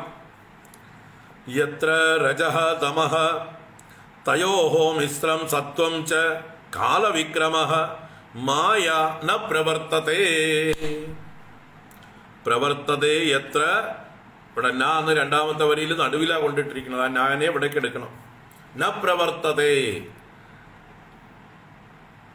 അവിടെ പ്രവർത്തിക്കുന്നില്ല. ആരൊക്കെ പ്രവർത്തിക്കുന്നില്ല? നമ്മളെ ബുദ്ധിമുട്ടിക്കുന്നവരൊക്കെ, നമ്മൾക്ക് ബുദ്ധിമുട്ട് തരുന്ന ഒന്നും തന്നെ അവിടെ പ്രവർത്തിക്കുന്നില്ല. അവിടെ പവർ കട്ടില്ല, അവിടെ ചൂടില്ല, അവിടെ അത്യന്തമായിട്ട് തണുപ്പില്ല, അവിടെ രോഗങ്ങളില്ല, അവിടെ വെളിച്ചക്കുറവില്ല, അവിടെ ഒരു പ്രശ്നങ്ങളും ഇല്ല, അവിടെ സുഖം മാത്രമേ ഉള്ളൂ. അപ്പൊ അതിന്റെ ലക്ഷണങ്ങളായിട്ടാണ് ഇവിടെ പറയുന്നത്. ഏതൊരു വൈകുണ്ഠത്തിലാണോ രജഹ തമഹ തയോഹോ മിശ്രം സത്വം ച എന്ന് വെച്ചാൽ 3 ഗുണങ്ങളും അവിടെ ഇല്ല. രജസ്സും സത്വവും അതുപോലെ തമസ്സും. രജസിന്റെയും സത്വത്തിന്റെയും ലാഞ്ചനയേ ഇല്ല അവിടെ. തമസ് ഇരുട്ടാണ്, രജസ് പൊടിപടലങ്ങളാണ്, സത്വം അതുമായിട്ട് മിശ്രമായിട്ടുള്ള സത്വവും. ഈ 3 ഗുണങ്ങളും അവിടെ ഇല്ല. ഗുണാതീതമായിരിക്കുന്ന ഒരു ഭാവമാണ് വൈകുണ്ഠം. അപ്പൊ ഗുണങ്ങളെ കൊണ്ടാണ് എല്ലാ കുഴപ്പങ്ങളും ഉണ്ടായിട്ടുള്ളത്. ഗുണങ്ങളാണ് നമ്മളെ ബന്ധിക്കുന്ന പാശം. അപ്പൊ ഗുണങ്ങൾ അവിടെ ഇല്ല. ഗുണങ്ങൾക്ക് അതീതമാണ്, ഗുണാതീതമായ ലോകമാണ് വൈകുണ്ഠം. അപ്പൊ രജസ്സും തമസ്സും സത്വവും അവിടെ ഇല്ല. കാലവിക്രമ മായാച ന പ്രവർത്തത. കാലത്തിന്റെ പരാക്രമം അവിടെ നടപ്പില്ല. അവിടെ സെക്കൻഡുകളുമില്ല, മിനിറ്റുകളുമില്ല, ആഴ്ചകളും മാസങ്ങളും വർഷങ്ങളും ഋതുക്കളൊന്നും പോകണില്ല. അവിടെ എപ്പോഴും ഒരേ കാലം. അവിടെ സൂര്യ ഉദയാസ്തമനങ്ങളൊന്നുമില്ല, പകലും രാത്രിയും ഇല്ല. അവിടെ ഋതുക്കൾ മാറുന്നില്ല. അവിടെ സൂര്യന്റെയും ചന്ദ്രന്റെയും മാറ്റങ്ങളില്ല. വെളുത്ത വാവൂല്ല, കറുത്ത വാവൂല്ല. അതിനൊക്കെ അതീതമായിരിക്കുന്ന ലോകമാണ്. അവിടെ എപ്പോഴും ഏറ്റവും നല്ല അവസ്ഥ മാത്രം, അതിൽ നിന്ന് താഴോട്ടുള്ള അവസ്ഥ ഇല്ല. പെർമനന്റ് ഒരേ അവസ്ഥയാണ്. ഏറ്റവും ശാന്തഗംഭീരമായ അവസ്ഥ, ആനന്ദപൂർണമായ അവസ്ഥ. അപ്പൊ അവിടെ എന്തില്ല? അവിടെ കാലവിക്രമ, കാലത്തിന്റെ ഒരു പരാക്രമവും അവിടെ നടപ്പില്ല. No change. അതാണ് ധ്രുവപദം എന്ന് പറയുന്ന സ്ഥാനം. കാലവിക്രമ മായാന പ്രവർത്തത. മായയുടെ ഒരു കളിയും അവിടെ നടപ്പില്ല. മായയ്ക്ക് ആരെയും വഞ്ചിക്കാൻ പറ്റില്ല. അവിടെ ചെന്ന് മായ ഏത് കോമാളിത്തരം കാണിച്ചാലും കയ്യിലിരിക്കട്ടെ എന്ന് പറയും അവിടെയുള്ളവരൊക്കെ. ഞങ്ങളെ വഞ്ചിക്കാൻ നോക്കണ്ട, നടപ്പില്ല, ഞങ്ങൾക്ക് കാര്യങ്ങളൊക്കെ വ്യക്തമായിട്ട് കാണാം. ഒരു ഇന്ദ്രജാലവും ഇവിടെ നടക്കില്ല, എല്ലാ ഇന്ദ്രജാലവും പഠിച്ചിട്ട് തന്നെ ഞങ്ങളിവിടെ ഇരിക്കണത് എന്ന മട്ടിലാണ് അവിടെയുള്ള ആൾക്കാരൊക്കെ. അവിടെയുള്ളവരെ ഒരു തരത്തിലും മയക്കാൻ സാധ്യമല്ല, ഒരു തരത്തിലും മോഹിപ്പിക്കാൻ സാധ്യമല്ല. കാരണം എല്ലായിടത്തും ജ്ഞാനപ്രകാശപൂർണം. ഇപ്പൊ മായാന പ്രവർത്തത, മായയുടെ ഒരു പണിയും അവിടെ നടപ്പില്ല. അപരേ കിമുത, പിന്നെ മറ്റുള്ളവരുടെ കാര്യം പറയേണ്ടതുണ്ടോ? മായയുടെ ഒരു ശക്തിയും അവിടെ പ്രബലമല്ല. പിന്നെ ബാക്കിയുള്ളവരുടെ കാര്യം പറയണോ എന്നാണ്. അപരേ കിമുത, കിമുതാപരേ, അപരേ കിമുത, മറ്റുള്ളവരെ കാര്യം എടുക്കാനില്ല എന്നർത്ഥം. ആർക്കും അവിടെ ഒരു തരത്തിലുള്ള കള്ളവും അവിടെ പ്രദർശിപ്പിക്കാൻ പറ്റില്ല. എത്ര സുരാസുരാർച്ചിതാഹ ഹരേഹേ അനുവ്രതാഹ വിഹരന്തി. ഏതൊരു വൈകുണ്ഠ ലോകത്ത് സുരാസുര അർച്ചിതാഹ, ദേവന്മാരാലും അസുരന്മാരാലും ബഹുമാനിക്കപ്പെടുന്ന പൂജിക്കപ്പെടുന്ന ഹരേഹേ അനുവ്രതാഹ, ഹരിയുടെ അനുവ്രതന്മാർ, വിഷ്ണുവിന്റെ പാർഷദന്മാർ അവിടെ വിഹരന്തി, അവിടെ ക്രീഡിക്കുന്നു. വിഷ്ണു പാർഷദന്മാർ ക്രീഡിക്കുന്നതായിട്ടുള്ള ലോകമാണ് വൈകുണ്ഠം. വിഷ്ണുവിന്റെ പാതാരവിന്ദങ്ങളിൽ ദാസ്യം ചെയ്യുന്ന മഹാത്മാക്കളായിട്ടുള്ള പാർഷദന്മാർ അവിടെ വൈകുണ്ഠ ലോകത്ത് സുഖമായി വിഹരിക്കുന്നു, സ്വേച്ഛയാ വിഹരിക്കുന്നു. അവർക്ക് യാതൊരു പ്രശ്നവുമില്ല. അവിടെ ഒരു തരത്തിലുള്ള ക്ലേശവും അവിടെ ഇല്ല. മായയ്ക്ക് അവിടെ പ്രവേശനമില്ല. പ്രവർത്തതേ യത്ര രജസ്തമസ്തയോഃ സത്വം ച മിശ്രം ന ച കാലവിക്രമഃ ന യത്ര മായാ കിമുദാപരേ ഹരേഃ അനുവ്രതാ യത്ര സുരാസുരാർച്ചിതാഃ. വർണ്ണന തുടരുകയാണ്. ശ്യാമാവദാദാ ശതപത്രലോചനാഃ പിശങ്കവസ്ത്രാസുരുജസുപേശസഃ സർവേ ചതുർബാഹവ ഉന്മിഷൻ മണിപ്രവേഗ നിഷ്കാഭരണ സുവർച്ചസഃ പ്രവാളവൈഡൂര്യ മൃണാളവർച്ചസഃ പരിസ്ഫുരത് കുണ്ടലമൗലിമാലിനഃ. അവരെയൊക്കെ അവിടെയുള്ള വിഷ്ണു പാർഷദന്മാരെ വർണ്ണിച്ചതാണ് ഈ 11ാമത്തെ ശ്ലോകം. 6 വരിയുണ്ട്. ശ്യാമാവദാദാ ശതപത്രലോചനഃ ലോചനാഃ പിശങ്കവസ്ത്രാഃ സുരുജസുപേശസഃ സർവേ ചതുർബാഹവ ഉന്മിഷൻ മണിപ്രവേഗ നിഷ്കാഭരണ സുവർച്ചസഃ പ്രവാളവൈഡൂര്യ മൃണാളവർച്ചസഃ പരിസ്ഫുരത് കുണ്ടലമൗലിമാലിനഃ.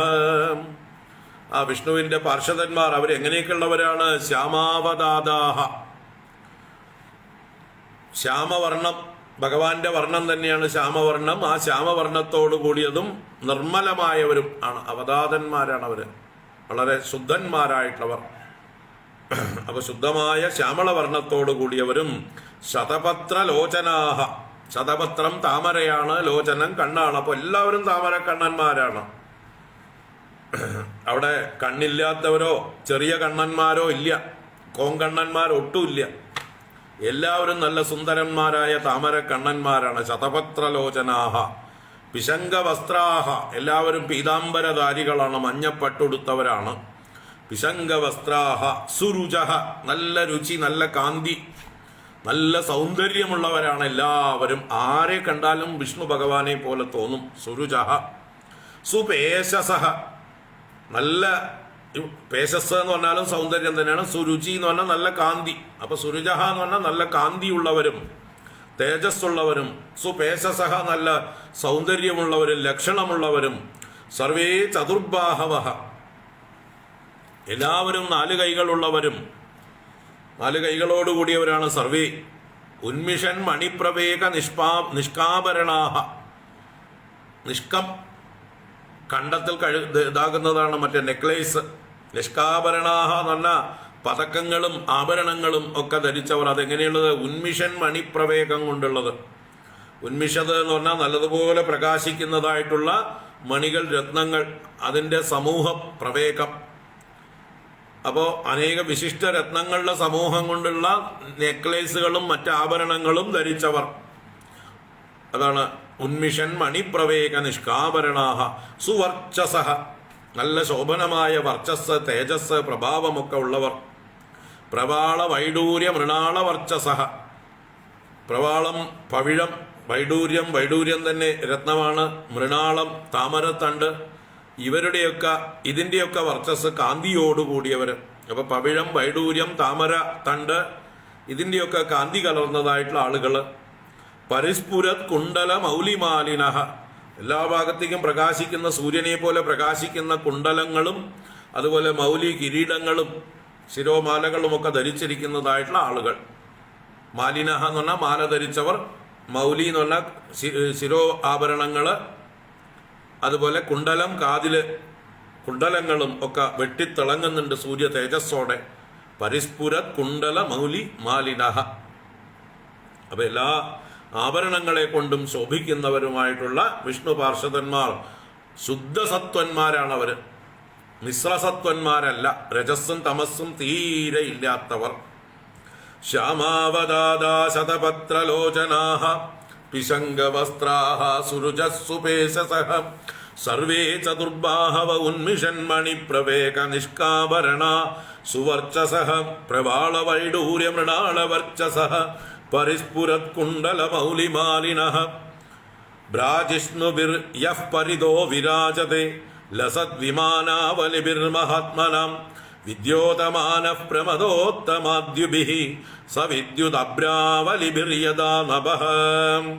ആ വൈകുണ്ഠത്തെ വീണ്ടും വർണ്ണിക്കുകയാണ്. ഭ്രാജിഷ്ണുഭിഃ മഹാത്മനാം ലസത് വിമാനാവലിഭിഃ. മഹാത്മനാം, അവിടെയുള്ള മഹാത്മാക്കളുടെ ഭ്രാജിഷ്ണുക്കളായ, ഭ്രാജിഷ്ണു എന്ന് പറഞ്ഞാൽ പ്രകാശിക്കുന്നത്, ഏറ്റവും പ്രകാശിക്കുന്നതായിട്ടുള്ള ലസത് വിമാനാവലിഭിഃ, ലസിക്കുന്ന വിമാനനിരകൾ. വിമാനങ്ങൾ എന്ന് പറഞ്ഞാൽ വലിയ മാളികകൾ എന്നും അർത്ഥമുണ്ട്, പറക്കാനുള്ള വിമാനങ്ങളും വാഹനങ്ങളായിട്ടുള്ള വിമാനങ്ങളും അതൊക്കെ നിരനിരയായിട്ടുണ്ട് എന്നർത്ഥം. അപ്പം നിരനിരയായിട്ടുള്ള ഇവരുടെയൊക്കെ മാളികകളും അല്ലെങ്കിൽ അവർക്കൊക്കെ വാഹനങ്ങളും വിമാനങ്ങളുമായിട്ട് നിരന്നു നിൽക്കുന്നു. അങ്ങനെ പരിതഹ വിരാജത്തെ, എല്ലാ ഭാഗത്തും ശോഭിക്കുന്നു. വൈകുണ്ഠം മുഴുവൻ വാഹനങ്ങളിങ്ങനെ പാർക്ക് ചെയ്തിട്ടുണ്ട്. വലിയ വലിയ വിമാനങ്ങളാണ് പാർക്ക് ചെയ്ത് വെച്ചിരിക്കുന്നത്. പരിതഹ വിരാജത്തെ പ്രമദോത്തമാദ്യുഭിഹി വിദ്യോതമാനഃ. പ്രമദ ഉത്തമകൾ, സുന്ദരികളായ സ്ത്രീകൾ, അവരുടെ കാന്തി കൊണ്ട്, ദ്യുബി അവരുടെ പ്രകാശം കൊണ്ട്, വിദ്യോതമാനഃ നല്ലതുപോലെ പ്രകാശിക്കുന്ന യഹ യഹ വൈകുണ്ഠഃ സവിദ്യുത് അബ്രാവലിഭിഹി നഭഃ യഥാ വിരാജതെ. സവിദ്യുത്, വിദ്യുത്ത് എന്ന് പറഞ്ഞാൽ മിന്നൽ, അബ്രാവലി എന്ന് പറഞ്ഞാൽ മേഘക്കൂട്ടം. അപ്പൊ മിന്നലും മേഘക്കൂട്ടങ്ങളുമുള്ള നഭഃ യഥ ആകാശം പോലെ വിരാജതെ ശോഭിക്കുന്നു എന്ന് പറഞ്ഞാൽ ഈ സ്ത്രീകളൊക്കെ മിന്നൽ കൊടികൾ പോലെയും പുരുഷന്മാരൊക്കെ മേഘക്കൂട്ടങ്ങൾ പോലെയും. നല്ല ശ്യാമാവതാതന്മാരായിട്ടുള്ള ആ പുരുഷന്മാരൊക്കെ നല്ല കറുത്തവർ മേഘക്കൂട്ടങ്ങൾ പോലെ, സ്ത്രീകളൊക്കെ അതിൻ്റെ ഇടയിൽ മിന്നൽ കൊടികൾ പോലെ ഇങ്ങനെ മിന്നി മിന്നി നടക്കുന്നു, പ്രകാശിച്ചുകൊണ്ട് നടക്കുന്നു.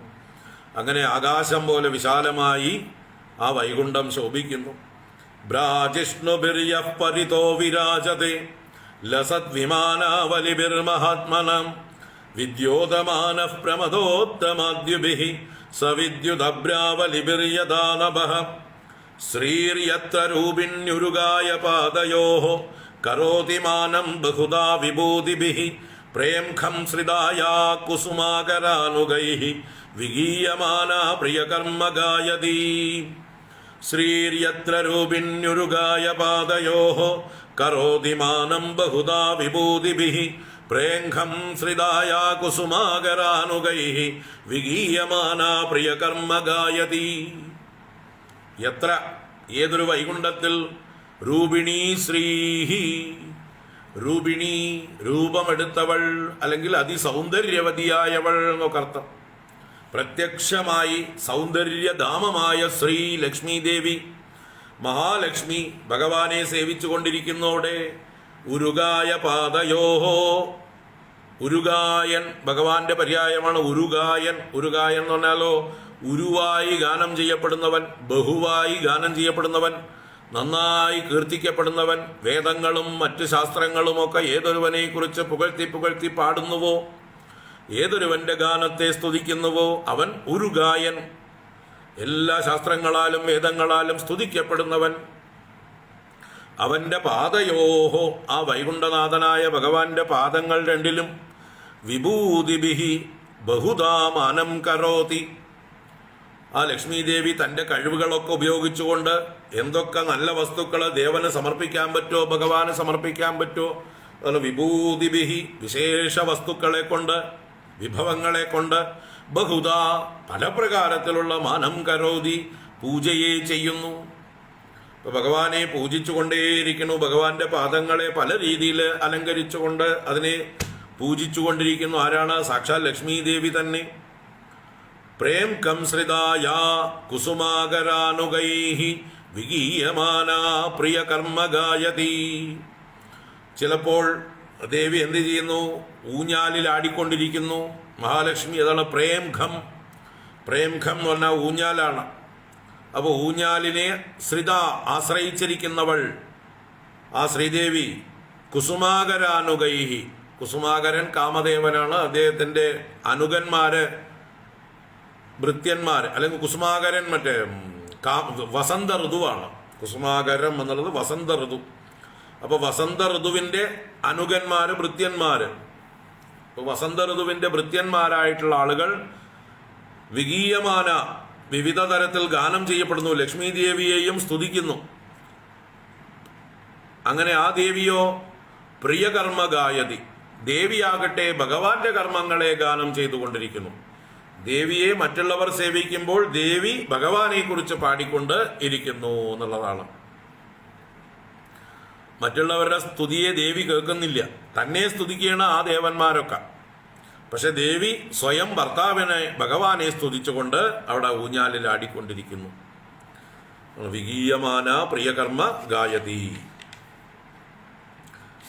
ശ്രീര്യത്ര രൂപിണ്യുരുഗായ പാദയോഹോ കരോതി മാനം ബഹുദാ വിഭൂതിഭിഃ പ്രേംഖം ശ്രിതായാ കുസുമാകരാനുഗൈഃ വിഗീയമാനാ പ്രിയകർമ്മ ഗായതി.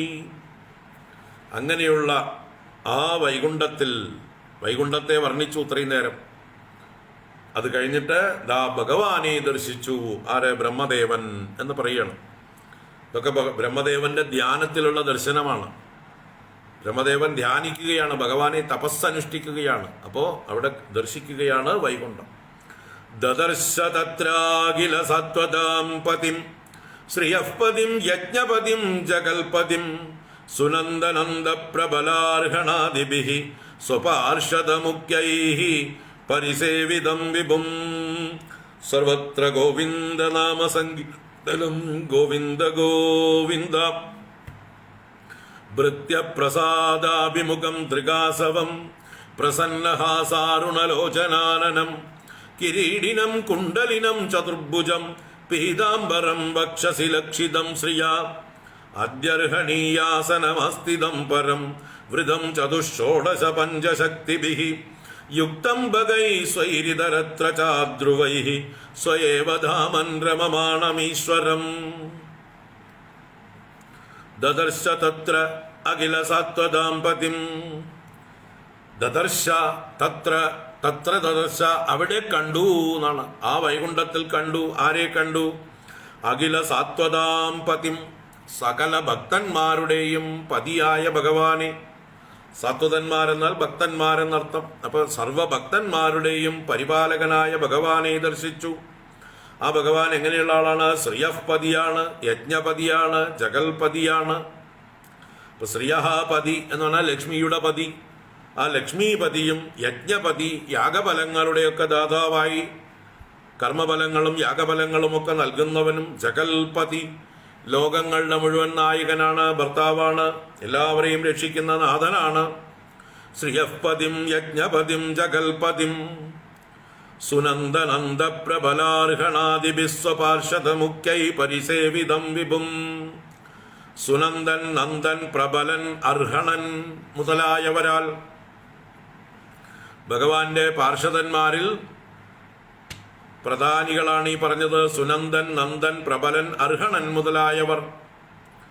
16ഓളം ഭഗവാന് പ്രശസ്തരായിട്ടുള്ള പാർഷദന്മാരുണ്ട്. അതിൽ ഏറ്റവും പ്രമുഖന്മാര് ആദ്യത്തെ 4 പേരുടെ പേരെടുത്ത് പറഞ്ഞു. Sunandan, Nandan, പ്രബലൻ, അർഹണൻ, ആദിഭിഹി etcetera etcetera.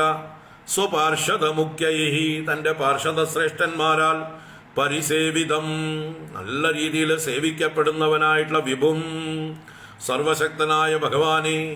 ഭൃത്യപ്രസാദാഭിമുഖം തന്റെ ഭൃത്യന്മാരുടെ നേരെ പ്രസാദത്തെ പ്രദർശിപ്പിച്ച് പ്രകാശിപ്പിച്ചുകൊണ്ട് പ്രസന്നവദനായിരിക്കുന്നു. തന്നെ സേവിക്കുന്ന ഭൃത്യന്മാരെയൊക്കെ വളരെ കാരുണ്യത്തോടെ പ്രസാദഭാവത്തോടെ കടാക്ഷിക്കുന്നു.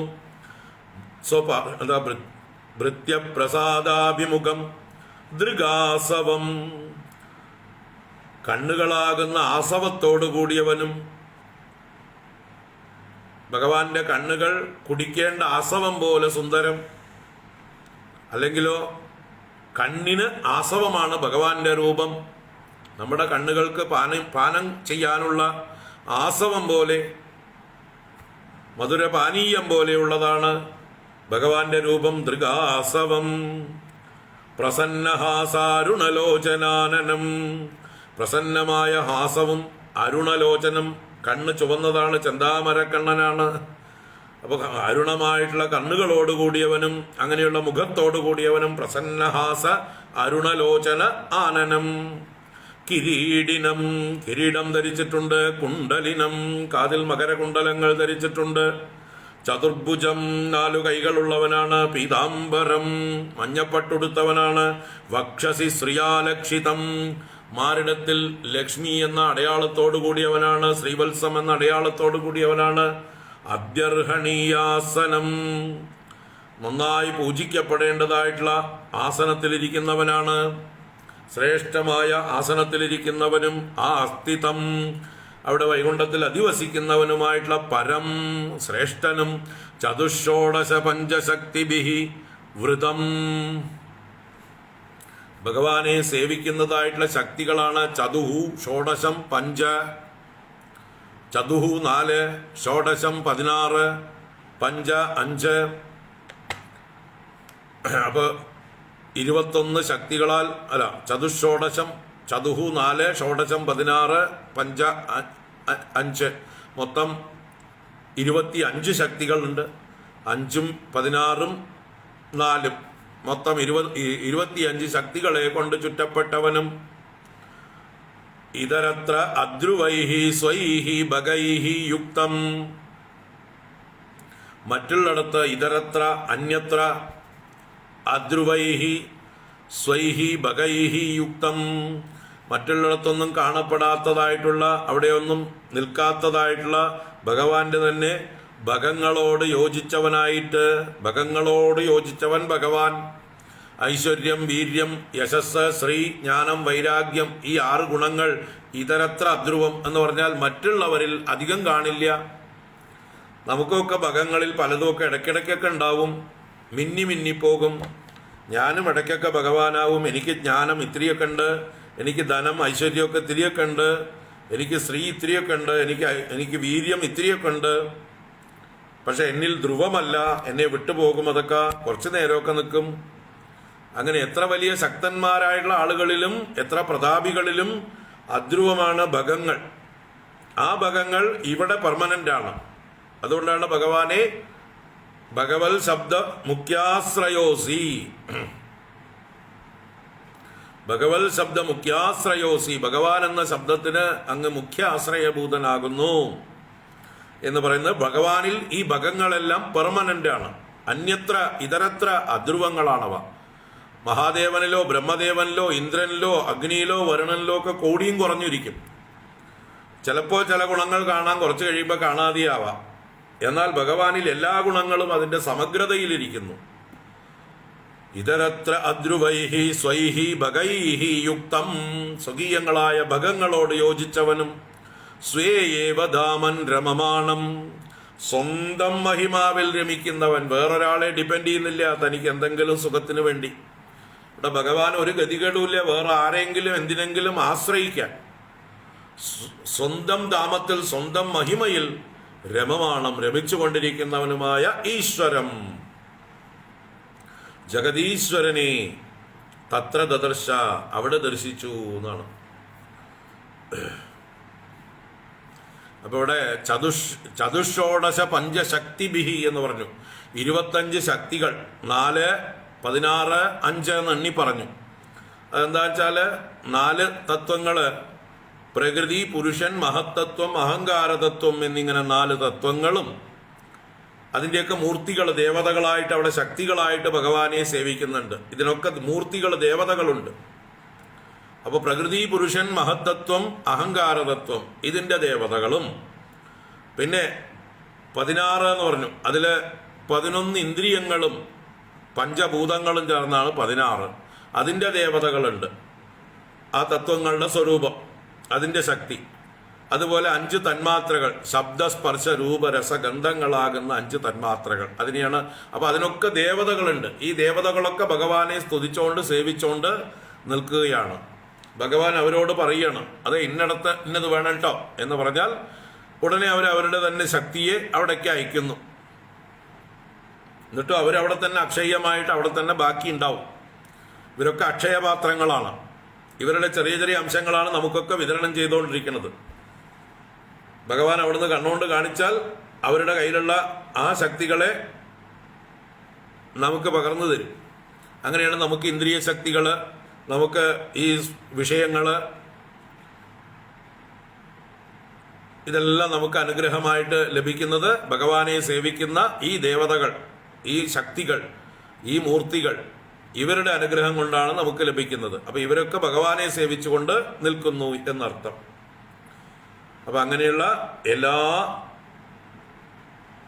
ഐശ്വര്യത്തോടും കൂടി, എല്ലാ പ്രഭാവത്തോടും കൂടിയതായിട്ടുള്ള ഭഗവാൻ അവിടെ വൈകുണ്ഠത്തിൽ ബ്രഹ്മദേവന് ദർശനം കൊടുത്തു. അപ്പൊ ബ്രഹ്മദേവൻ തന്റെ ധ്യാനം കൊണ്ട് ഭഗവാനെ സാക്ഷാത്കരിച്ചു, ആ ഭഗവാനെ ദർശിച്ചു. വൈകുണ്ഠ ദർശനം. ദദർശ തത്രാഖില സത്വദാം പതിം ശ്രിയഃപതിം യജ്ഞപതിം ജഗൽപതിം സുനന്ദനന്ദ പ്രബലാർഹണാദിഭിഃ സ്വപാർഷദമുഖ്യൈഃ പരിസേവിതം വിഭും ഭൃത്യപ്രസാദാഭിമുഖം ദൃഗാസവം പ്രസന്നഹാസാരുണലോചനാനനം കിരീടിനം കുണ്ടലിനം ചതുർഭുജം പീതാംബരം വക്ഷസി ലക്ഷിതം ശ്രിയാ അദ്യർഹണീയാസനമസ്ഥിതം പരം വൃതം ചതുഷോഡശ പഞ്ചശക്തിഭിഃ യുക്തം ഭഗൈ സ്വൈഃ ഇതരത്ര ചദ്രുവൈഃ സ്വയേവ ദാമൻ രമമാണമീശ്വരം.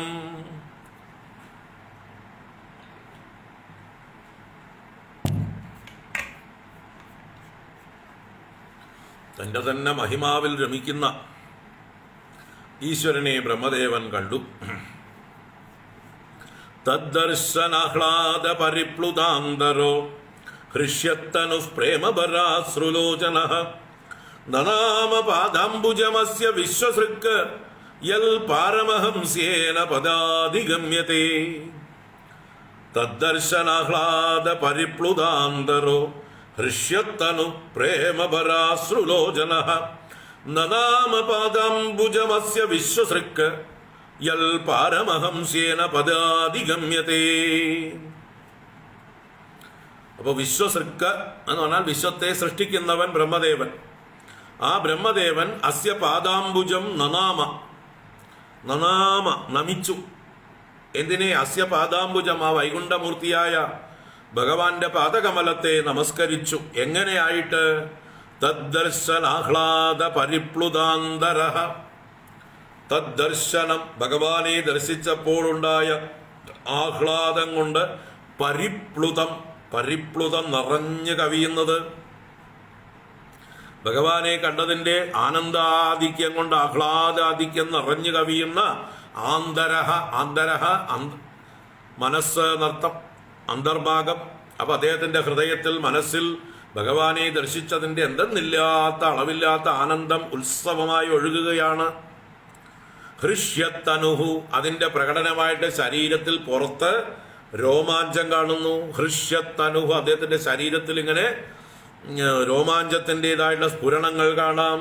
ഹൃഷ്യത്തനുഹു പ്രേമഭര അശ്രുലോചനഃ, പ്രേമാധിക്യത്തോടുകൂടി കണ്ണുകൾ നിറഞ്ഞ്, അശ്രുലോചനഃ പ്രേമഭാരത്താൽ നിറഞ്ഞ കണ്ണുകളോടുകൂടിയവനായിട്ടും ആയിട്ടുള്ള ആ വിശ്വസൃക് അസ്യ പാദാംബുജം നനാമ, ആ ഭഗവാന്റെ പാദകമലങ്ങളെ നമസ്കരിച്ചു.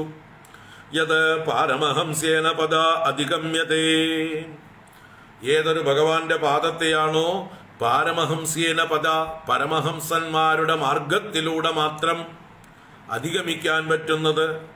പരമഹംസന്മാരായിട്ടുള്ള യോഗിവര്യന്മാർ, സന്യാസിവര്യന്മാർ സർവസ്വവും ത്യജിച്ച് ഭഗവാനെ മാത്രം ആശ്രയിക്കുന്നവർ.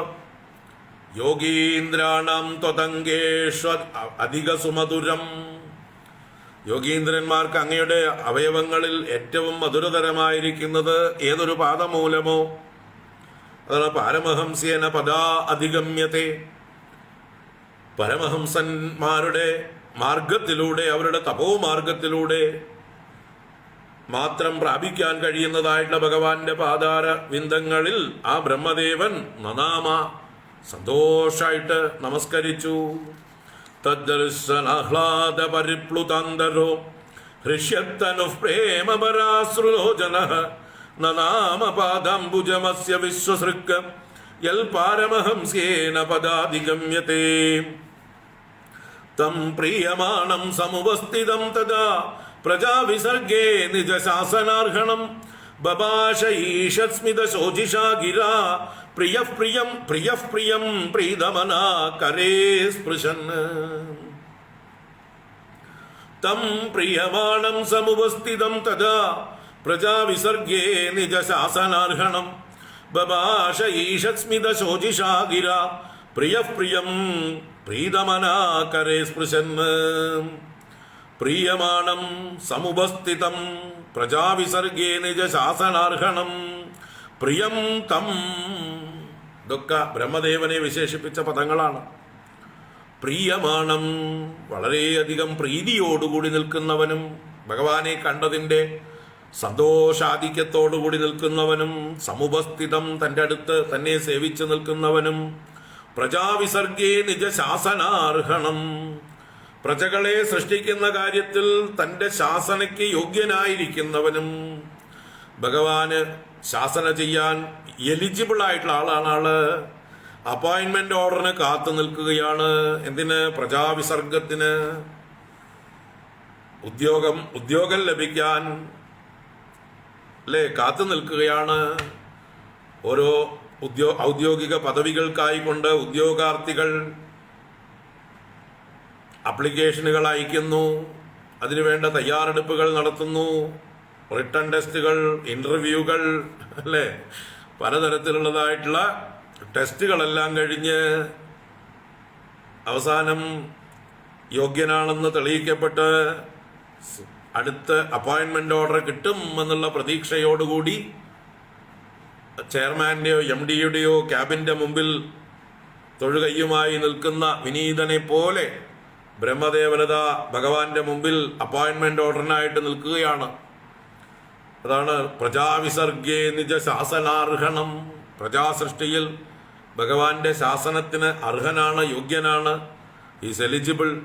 അങ്ങനെയുള്ള ആ ബ്രഹ്മദേവനെ പ്രിയം, നല്ല പ്രേമമുള്ളവനായിട്ടുള്ള തം, അവനോട്, ആ ബ്രഹ്മദേവനോട് പ്രിയനായ ഭഗവാൻ, എല്ലാവരോടും സ്നേഹമുള്ള ഭഗവാൻ, പ്രീതമനാഹ ഭഗവാൻ, പ്രീതമായ മനസ്സോടുകൂടിയതായിട്ടുള്ള ആ ഭഗവാൻ, കരേ സ്പൃശൻ, ബ്രഹ്മദേവന്റെ കയ്യിൽ പിടിച്ചു എന്നാണ്. കരേ സ്പൃശൻ, കൈപിടിച്ചു. ആ പിടുത്തത്തിൽ തന്നെ എല്ലാ ശക്തികളും അങ്ങോട്ട് പകർന്നു കൊടുക്കുന്നുണ്ട്. അപ്പോയിന്റ്മെന്റ് ലെറ്റർ കൊടുക്കുകയാണ്. കരേ സ്പൃശൻ ഈഷസ്മിത ശോചിഷാ ഗിരാ ബഭാഷേ.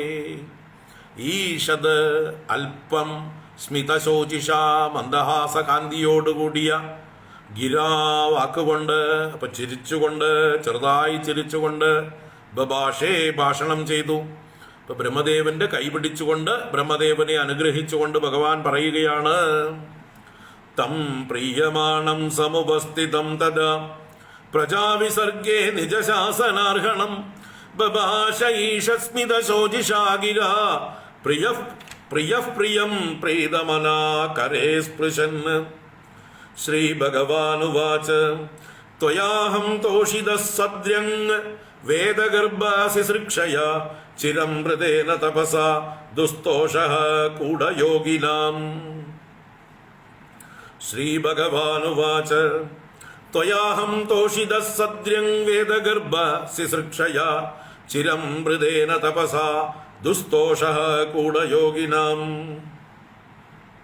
ഹേ വേദഗർഭ, എല്ലാ അറിവും ഉള്ളിലുള്ളവനെ, വേദങ്ങൾ ഗർഭത്തിലുള്ളവനെ, ബ്രഹ്മദേവനെ വിളിക്കണം. ഹേ വേദഗർഭ,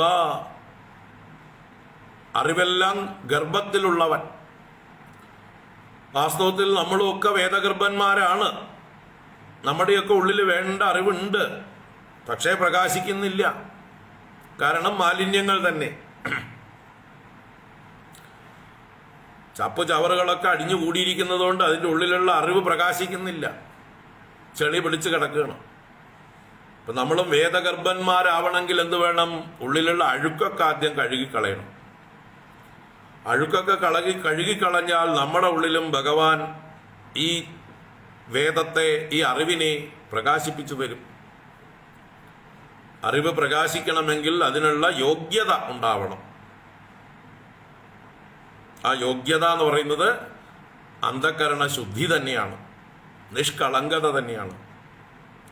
ആരൊക്കെ നിഷ്കളങ്കരാണോ അവരുടെയൊക്കെ ഉള്ളില് ഭഗവാൻ ഈ അറിവ് നിറച്ച് പ്രകാശിപ്പിക്കും. അറിവല്ലെങ്കിൽ എല്ലാവരുടെ ഉള്ളിലും ഉണ്ട്. കാരണം എല്ലാവരും ഈശ്വരാംശം തന്നെയാണ്. എല്ലാവരും സർവജ്ഞനായ ഈശ്വരന്റെ അംശങ്ങളായ ചൈതന്യങ്ങൾ തന്നെയാണ് നമ്മൾ ഓരോരുത്തരും. അപ്പൊ നമ്മളൊക്കെ വേദഗർഭന്മാർ തന്നെയാണ്. എന്തുകൊണ്ട് പ്രകാശിക്കുന്നില്ല എന്നാണെങ്കിൽ കണ്ണാടിയിൽ പൊടി പിടിച്ചാൽ പ്രതിബിംബം കാണില്ല. അതുപോലെ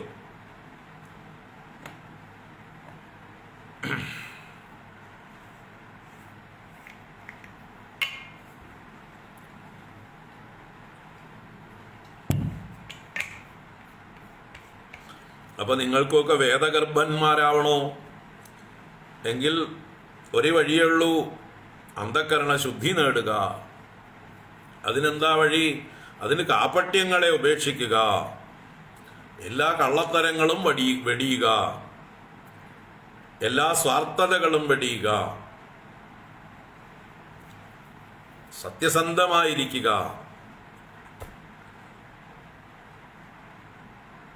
സത്യം വദ ധർമ്മം ചര, മാതൃദേവോ ഭവ, പിതൃദേവോ ഭവ, ആചാര്യദേവോ ഭവ, അതിഥി ദേവോ ഭവ ഇത്യാദി ശാസ്ത്രങ്ങൾ ഉപദേശിച്ച ധർമ്മങ്ങളെ ആചരിച്ച് ആരാണോ അന്ധകരണ ശുദ്ധിയുള്ളവർ, നിഷ്കളങ്കരായിട്ടുള്ളവർ, അവരൊക്കെ വേദഗർഭന്മാരാവും. അവരുടെ ഉള്ളിലൊക്കെ ഭഗവാന്റെ സ്വരൂപം, ആത്മസ്വരൂപം, സർവജ്ഞാനവും എല്ലാം പ്രകാശിക്കും. നമ്മൾ ഹൃദയം തെളിഞ്ഞിരിക്കുമ്പോഴാണ് നമ്മുടെ ഉള്ളിൽ അറിവെല്ലാം പ്രകാശിക്കുന്നത്. നമ്മൾ കലുഷിതരാണെങ്കിൽ ഉള്ളതും കൂടി പോയി കിട്ടും. പലപ്പോഴും പ്രകടമാക്കുന്ന അറിവുകൾ പോലും അത് വേണ്ടപ്പോൾ തോന്നില്ല നമുക്ക്. എന്തുകൊണ്ട്? നമ്മളാകെ അജിറ്റേറ്റഡ് ആണ്. നമ്മൾ കാമക്രോധ ലോപമോഹങ്ങളെ കൊണ്ട് ആകെ വയലന്റ് ആയിട്ട് നിൽക്കുകയാണ്. ആ വയലന്റ് ആയിട്ട് നിൽക്കുമ്പോൾ തലയിൽ ഒന്നും വർക്കിയില്ല, ഒന്നും പ്രകാശിക്കില്ല, കലങ്ങി മറിഞ്ഞുകൊണ്ടിരിക്കുക. അപ്പൊ തെളിഞ്ഞിരിക്കണം പ്രകാശിക്കണമെങ്കിൽ. ഇപ്പൊ വേദഗർഭ എന്ന് ബ്രഹ്മദേവനെ വിളിച്ചു. നമ്മളെയും വിളിക്കാം, ആയിട്ടില്ല, മൂത്തിട്ടില്ല. അപ്പോ ഭഗവാൻ ബ്രഹ്മദേവനെ വിളിച്ചു, ഹേ വേദഗർഭ, സിസൃക്ഷയാ ചിരം മൃതേന തപസാ കൂടയോഗിനാം ദുസ്തോഷഃ അഹം സദ്ര്യങ് തോഷിതഃ. സിസൃക്ഷയ, അങ്ങയുടെ ഉള്ളിൽ സിസൃക്ഷയുണ്ട്. സിസൃക്ഷ സൃഷ്ടും ഇച്ഛ, സൃഷ്ടിക്കുവാനുള്ള ആഗ്രഹം. അപ്പൊ സൃഷ്ടികർമ്മത്തിന് ആഗ്രഹിച്ചുകൊണ്ട് ചിരംബൃതേന തപസ, ചിരകാലമായി ധരിച്ച 1000 ദിവ്യ സംവത്സരങ്ങൾ അനുഷ്ഠിച്ചതായിട്ടുള്ള തപസ്സുകൊണ്ട് കൂടയോഗിനാം ദുസ്തോഷഃ അഹം, ഭഗവാൻ എങ്ങനെയുള്ള ആളാണ്? ദുസ്തോഷനാണ്, തോഷിക്കാൻ പ്രയാസമുള്ളവനാണ്. ആർക്ക്? കൂടയോഗിന. കൂടയോഗിന എന്ന് പറഞ്ഞാലോ കപടഭക്തന്മാർക്ക്. എല്ലാ കള്ളത്തരവും ചെയ്യും, എന്നിട്ട് ഭഗവാനെ എന്ന് വിളിക്കുകയും ചെയ്യും. ഭഗവാൻ എന്തെങ്കിലുമൊക്കെ വഴിപാട് ചെയ്ത് ഭഗവാനെ പറ്റിക്കാന്ന് വിചാരിക്കും.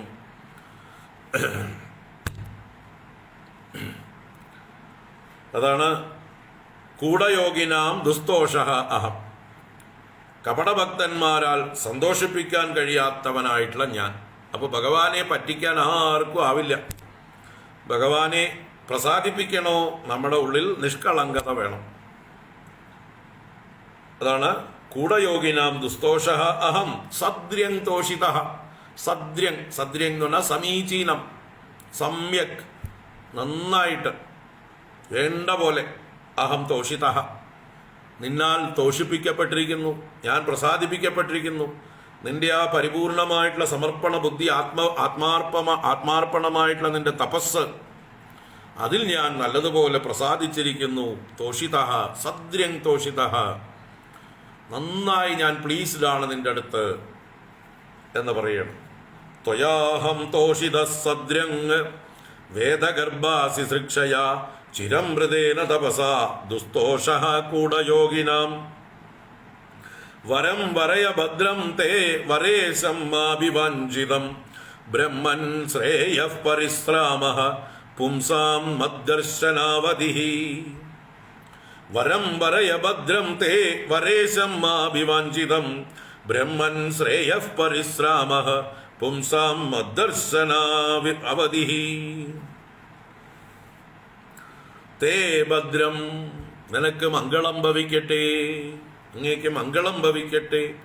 വരേശമ്മ അഭിവാഞ്ചിതം വരം വരയ, വരേശനായ എന്നിൽ നിന്ന് വരം നൽകുന്ന എന്നോട് വരേശമ്മാം അഭിവാഞ്ചിതം വരം വരയ, നിനക്ക് ആഗ്രഹമുള്ള വരത്തെ നീ ചോദിച്ചോളൂ. നിനക്ക് ഇഷ്ടമുള്ള വരം എന്താണെന്ന് നീ ചോദിച്ചോളൂ. ഞാൻ വരേശനാണ്. ഹേ ബ്രഹ്മൻ, അല്ലയോ ബ്രഹ്മാവേ, പുംസാം ശ്രേയഃ പരിശ്രാമഃ മദ്ദർശനാവധിഃ. പുമാന്മാരുടെ, മനുഷ്യരുടെ ശ്രേയഃ പരിശ്രാമഃ, ശ്രേയസ്സിനായി കൊണ്ടുള്ള പരിശ്രമം, മദ്ദർശനാവധിഃ, എന്നെ കാണുന്നത് വരേക്കാണ്. അതാണ് അവധി. എന്നെ കാണുന്നത് വരെ കഷ്ടപ്പാടുകളുള്ളൂ. എന്നെ കാണുന്നതോടുകൂടി അവരുടെ പരിശ്രമത്തിന്റെ സമാപ്തിയായി, അവധിയായി. അതുകൊണ്ട് എന്നെ കണ്ടു കഴിഞ്ഞാൽ ഇനിയൊരു അധ്വാനത്തിൻ്റെ ആവശ്യമില്ല, എല്ലാ ശ്രേയസ്സും ലഭിച്ചിരിക്കും. അതുകൊണ്ട് അങ്ങ് തപസ് അവസാനിപ്പിച്ചുകൊണ്ട് എന്നിൽ നിന്ന് എന്താണ് വരം വേണ്ടത് വെച്ചാൽ ചോദിച്ചോളൂ. ഞാൻ വരേശനാണ്, ഞാൻ അങ്ങയിൽ പ്രസന്നനാണ്, എന്ത് വേളയ്ക്കിൽ നൽകാം. വരം വരയ ഭദ്രം തേ വരേശം ആഭിവാഞ്ചിതം ബ്രഹ്മൻ ശ്രേയഃ പരിശ്രാമഃ പുംസാം മദ്ദർശനാവധി മനീഷിതാനുഭാവോയം മമ ലോകാവലോകനം യദുപശ്രുത്യ രഹസി ചകർത്ത പരമം തപഃ. മമ ലോകാവലോകനം, എൻ്റെ ലോകത്തിൻ്റെ കാഴ്ച, എന്നെ കണ്ടുല്ലോ, ഇപ്പം എൻ്റെ ലോകത്തെ കണ്ടുല്ലോ. അയം മനീഷിതാനുഭാവഃ, ഇത് എൻ്റെ തന്നെ അനുഭാവമാണ്, എൻ്റെ തന്നെ നിശ്ചയമായിട്ടുള്ള അനുഭാവമാണ്. എൻ്റെ അനുഗ്രഹം കൊണ്ടാണ് എൻ്റെ ലോകം നിനക്ക് കാണാൻ കഴിഞ്ഞത്. ഞാൻ നിന്നെ അനുഗ്രഹിച്ചതിൻ്റെ കാരണം നിന്റെ സത്യസന്ധതയാണ്, നിന്റെ സമർപ്പണ ബുദ്ധിയാണ്, നിന്റെ ടോട്ടൽ ഡെഡിക്കേഷനാണ്. അതുകൊണ്ട് ഞാൻ നിന്നെ അനുഗ്രഹിച്ചപ്പോൾ എൻ്റെ ലോകം നിനക്ക് കാണിച്ചു തന്നു. അയം മനീഷിതാനുഭാവഃ, ഇതെൻ്റെ സങ്കല്പത്തിൻ്റെ മഹിമയാണ്. യത് രഹസി ഉപശ്രുത്യ പരമം തപഃ ചകർത്ത, ഞാൻ നിന്നോട് സ്വകാര്യം പറഞ്ഞൂലോ തപ തപ എന്ന്. അതിനെ നീ കേട്ടിട്ട്, ഏകാന്തതയിൽ കേട്ടിട്ട് നീ അത് വേണ്ടതുപോലെ അനുഷ്ഠിച്ചു. അപ്പൊ എൻ്റെ ആജ്ഞയെ തപ തപ എന്ന് പറഞ്ഞതിനെ ഏത് രഹസി ഉപശ്രുത്യ, ഏകാന്തത്തിൽ നീ കേട്ടിട്ട് പരമം തപഃ ചകർത്ത, പരമമായ തപസ്സെ നീ ചെയ്തു. അപ്പൊ എൻ്റെ വാക്കിനെ നീ അനുസരിച്ചു. ഞാൻ തപ തപ എന്ന് മാത്രമേ പറഞ്ഞുള്ളൂ. നീ ബുദ്ധിമാനായതും നീ സത്യസന്ധനായതും കൊണ്ട് നീ അതിനെ വേണ്ട രീതിയിൽ എടുത്തുകൊണ്ട് നീ തപസ് ചെയ്ത് എന്നെ പ്രസാദിപ്പിച്ചു. മനീഷിതാനുഭാവോയം മമ ലോകാവലോകനം യദുപശ്രുത്യ രഹസി ചകർത്ത പരമം തപഃ. പ്രത്യാദിഷ്ടം മയാ തത്ര ത്വയി കർമ്മ വിമോഹിതേ തപോ മേ ഹൃദയം സാക്ഷാദാത്മാഹം തപസോനഗ. ത്വയി കർമ്മ വിമോഹിതേ മയാ പ്രത്യാദിഷ്ടം, അങ്ങയുടെ കർമ്മത്തിൽ മോഹിച്ചിരിക്കുകയായിരുന്നു. എങ്ങനെയാണിത് ആരംഭിക്കേണ്ടത്, എങ്ങനെയാണ് സൃഷ്ടി ചെയ്യേണ്ടത് എന്ന് അങ്ങ് മോഹിച്ചിരിക്കുന്നതായിട്ടുള്ള സമയത്ത് കർമ്മവിമോഹിതേ സതി മയാ പ്രത്യാദിഷ്ടം, എന്നാൽ പ്രത്യാദേശം ചെയ്യപ്പെട്ടു, എന്നാൽ തപസ് ചെയ്യാനായിട്ട് അങ്ങേക്ക് ആജ്ഞ നൽകപ്പെട്ടു. ഹേ അനഘ, അലയോ പരിശുദ്ധനായവനെ, തപഃ മേ സാക്ഷാത് ഹൃദയം അഹം തപസഃ ആത്മാ. തപഃ മേ സാക്ഷാത് ഹൃദയം, തപസ് എൻ്റെ ഹൃദയമാകുന്നു, എൻ്റെ മനസ്സാകുന്നു. അതുപോലെ അഹം തപസഃ ആത്മാ, ഞാൻ തപസ്സിൻ്റെ സ്വരൂപവുമാകുന്നു. അപ്പോ എന്താ പറയുക, എൻ്റെ തന്നെ സ്വരൂപമാണ് തപസ്.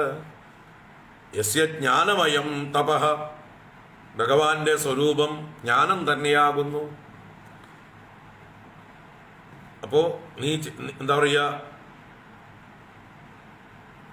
അതുകൊണ്ട് തന്നെയാണ് നിന്നെ തപസ് ചെയ്യാൻ പ്രേരിപ്പിച്ചത്. ആ തപസ്സുകൊണ്ടേ എന്നെ അറിയാനും പ്രാപിക്കാനും കഴിയുകയുള്ളൂ. അതുകൊണ്ട് ഞാൻ നിന്നോട് തപസ് ചെയ്യാൻ പറഞ്ഞു. അതെന്റെ സ്വരൂപമാകുന്നു. തപസ് എന്ന് പറഞ്ഞാൽ ആലോചനമാണ്, ജ്ഞാനമാണ്. അപ്പൊ ആലോചനാകർമ്മം നിന്നോട് ചെയ്യാൻ പറഞ്ഞു, ചിന്തിക്കാൻ പറഞ്ഞു, ജ്ഞാനം ആർജിക്കാൻ നിന്നോട് പറഞ്ഞു. നീ അതനുസരിച്ചു, നീ ചിന്തിച്ചു, ആലോചിച്ചു, ജ്ഞാനം നേടി.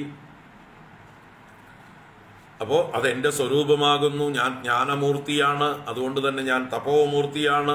തപസ്സും ജ്ഞാനവും പര്യായ ശബ്ദങ്ങളാണ്. പ്രത്യാദിഷ്ടം മയാ തത്ര ത്വയി കർമ്മ വിമോഹിതേ തപോ മേ ഹൃദയം സാക്ഷാത് ആത്മാഹം തപസോനക. എവിടെ തപസ്സുണ്ടോ അവിടെ ജ്ഞാനമുണ്ട്. ജ്ഞാനസമ്പാദനത്തിലുള്ള മാർഗങ്ങളാണ് തപസ് എന്ന് പറയുന്നത്. സൃജാമി തപസൈവേദം ഗ്രസാമി തപസാ പുനഃ ബിഭരമി തപസാ വിശ്വം വീര്യം മേ ദുശ്ചരം തപഃ.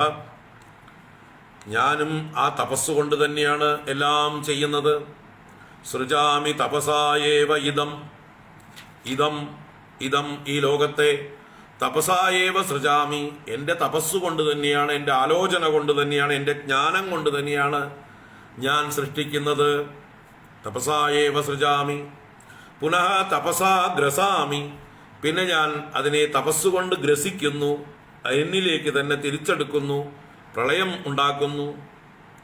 തപസാ വിശ്വം ബിഭർമി, തപസ്സുകൊണ്ട് ഞാൻ ഈ വിശ്വത്തെ ഭരിക്കുന്നു. ഈ വിശ്വത്തെ പരിപാലനം ചെയ്യുന്നത് എൻ്റെ തപസ്സാകുന്ന ജ്ഞാനം കൊണ്ടാണ്. അപ്പൊ തപസ്സുകൊണ്ട് സൃഷ്ടിക്കുന്നു, തപസ്സുകൊണ്ട് സംഹരിക്കുന്നു, തപസ്സുകൊണ്ട് പരിപാലിക്കുന്നു. മേ വീര്യം ദുശ്ചരം തപഃ, തപസ്സു തന്നെയാണ് എൻ്റെ ശക്തി, അത് ദുശ്ചരമാണ്. എല്ലാവർക്കും ഈസിയായിട്ട് പ്രാപിക്കാൻ പറ്റുന്നതല്ല, അനുഷ്ഠിക്കാൻ പറ്റുന്നതല്ല. ഇപ്പൊ മറ്റാർക്കും ഈസിയായിട്ട് ലഭിക്കാത്തതായിട്ടുള്ള ആ തപസ്സാണ്, ദുശ്ചരമായ തപസ്സാണ് എൻ്റെ വീര്യം, എൻ്റെ ശക്തി. അങ്ങനെ ബ്രഹ്മദേവനോട് എന്തുകൊണ്ട് തപസ് ചെയ്യാൻ പറഞ്ഞു എന്നുള്ളതിൻ്റെ തപസ്സിന്റെ മഹിമ കൂടി ഭഗവാൻ പറഞ്ഞു. സൃജാമി തപസൈവേദം ഗ്രസാമി തപസാ പുനഃ ബിഭർമി തപസാ വിശ്വം വീര്യം മേ ദുശ്ചരം തപഃ. ഇനി ബ്രഹ്മദേവൻ ഭഗവാനോട് മറുപടി പറയുന്നു, അല്ലെങ്കിൽ വരം ചോദിക്കാനൊക്കെ പറഞ്ഞതിൻ്റെ അതിന് വരമായിട്ട് ചോദിക്കുന്നു. അതെല്ലാം തുടർന്ന് കാണാം. ആ കൂട്ടത്തിലാണ് ചതുശ്ലോകി ഭാഗവതം വരിക. അത് നാളെ കാണാം. ഓം കായേന വാചാ മനസേന്ദ്രിയൈർവാ ബുദ്ധ്യാത്മനാ വാ പ്രകൃതേ സ്വഭാവാത് കരോമി യദ്യത് സകലം പരസ്മൈ നാരായണായേതി സമർപ്പയാമി. ഓം ശാന്തി ശാന്തി ശാന്തി. ഹരി ഓം ശ്രീ ഗുരുഭ്യോ നമഃ. ഹരി ഓം. ഹരി ഓം. നാളെ കാണാം. വൈകിട്ട് നാരായണീയം കാണാം. ഹരി ഓം.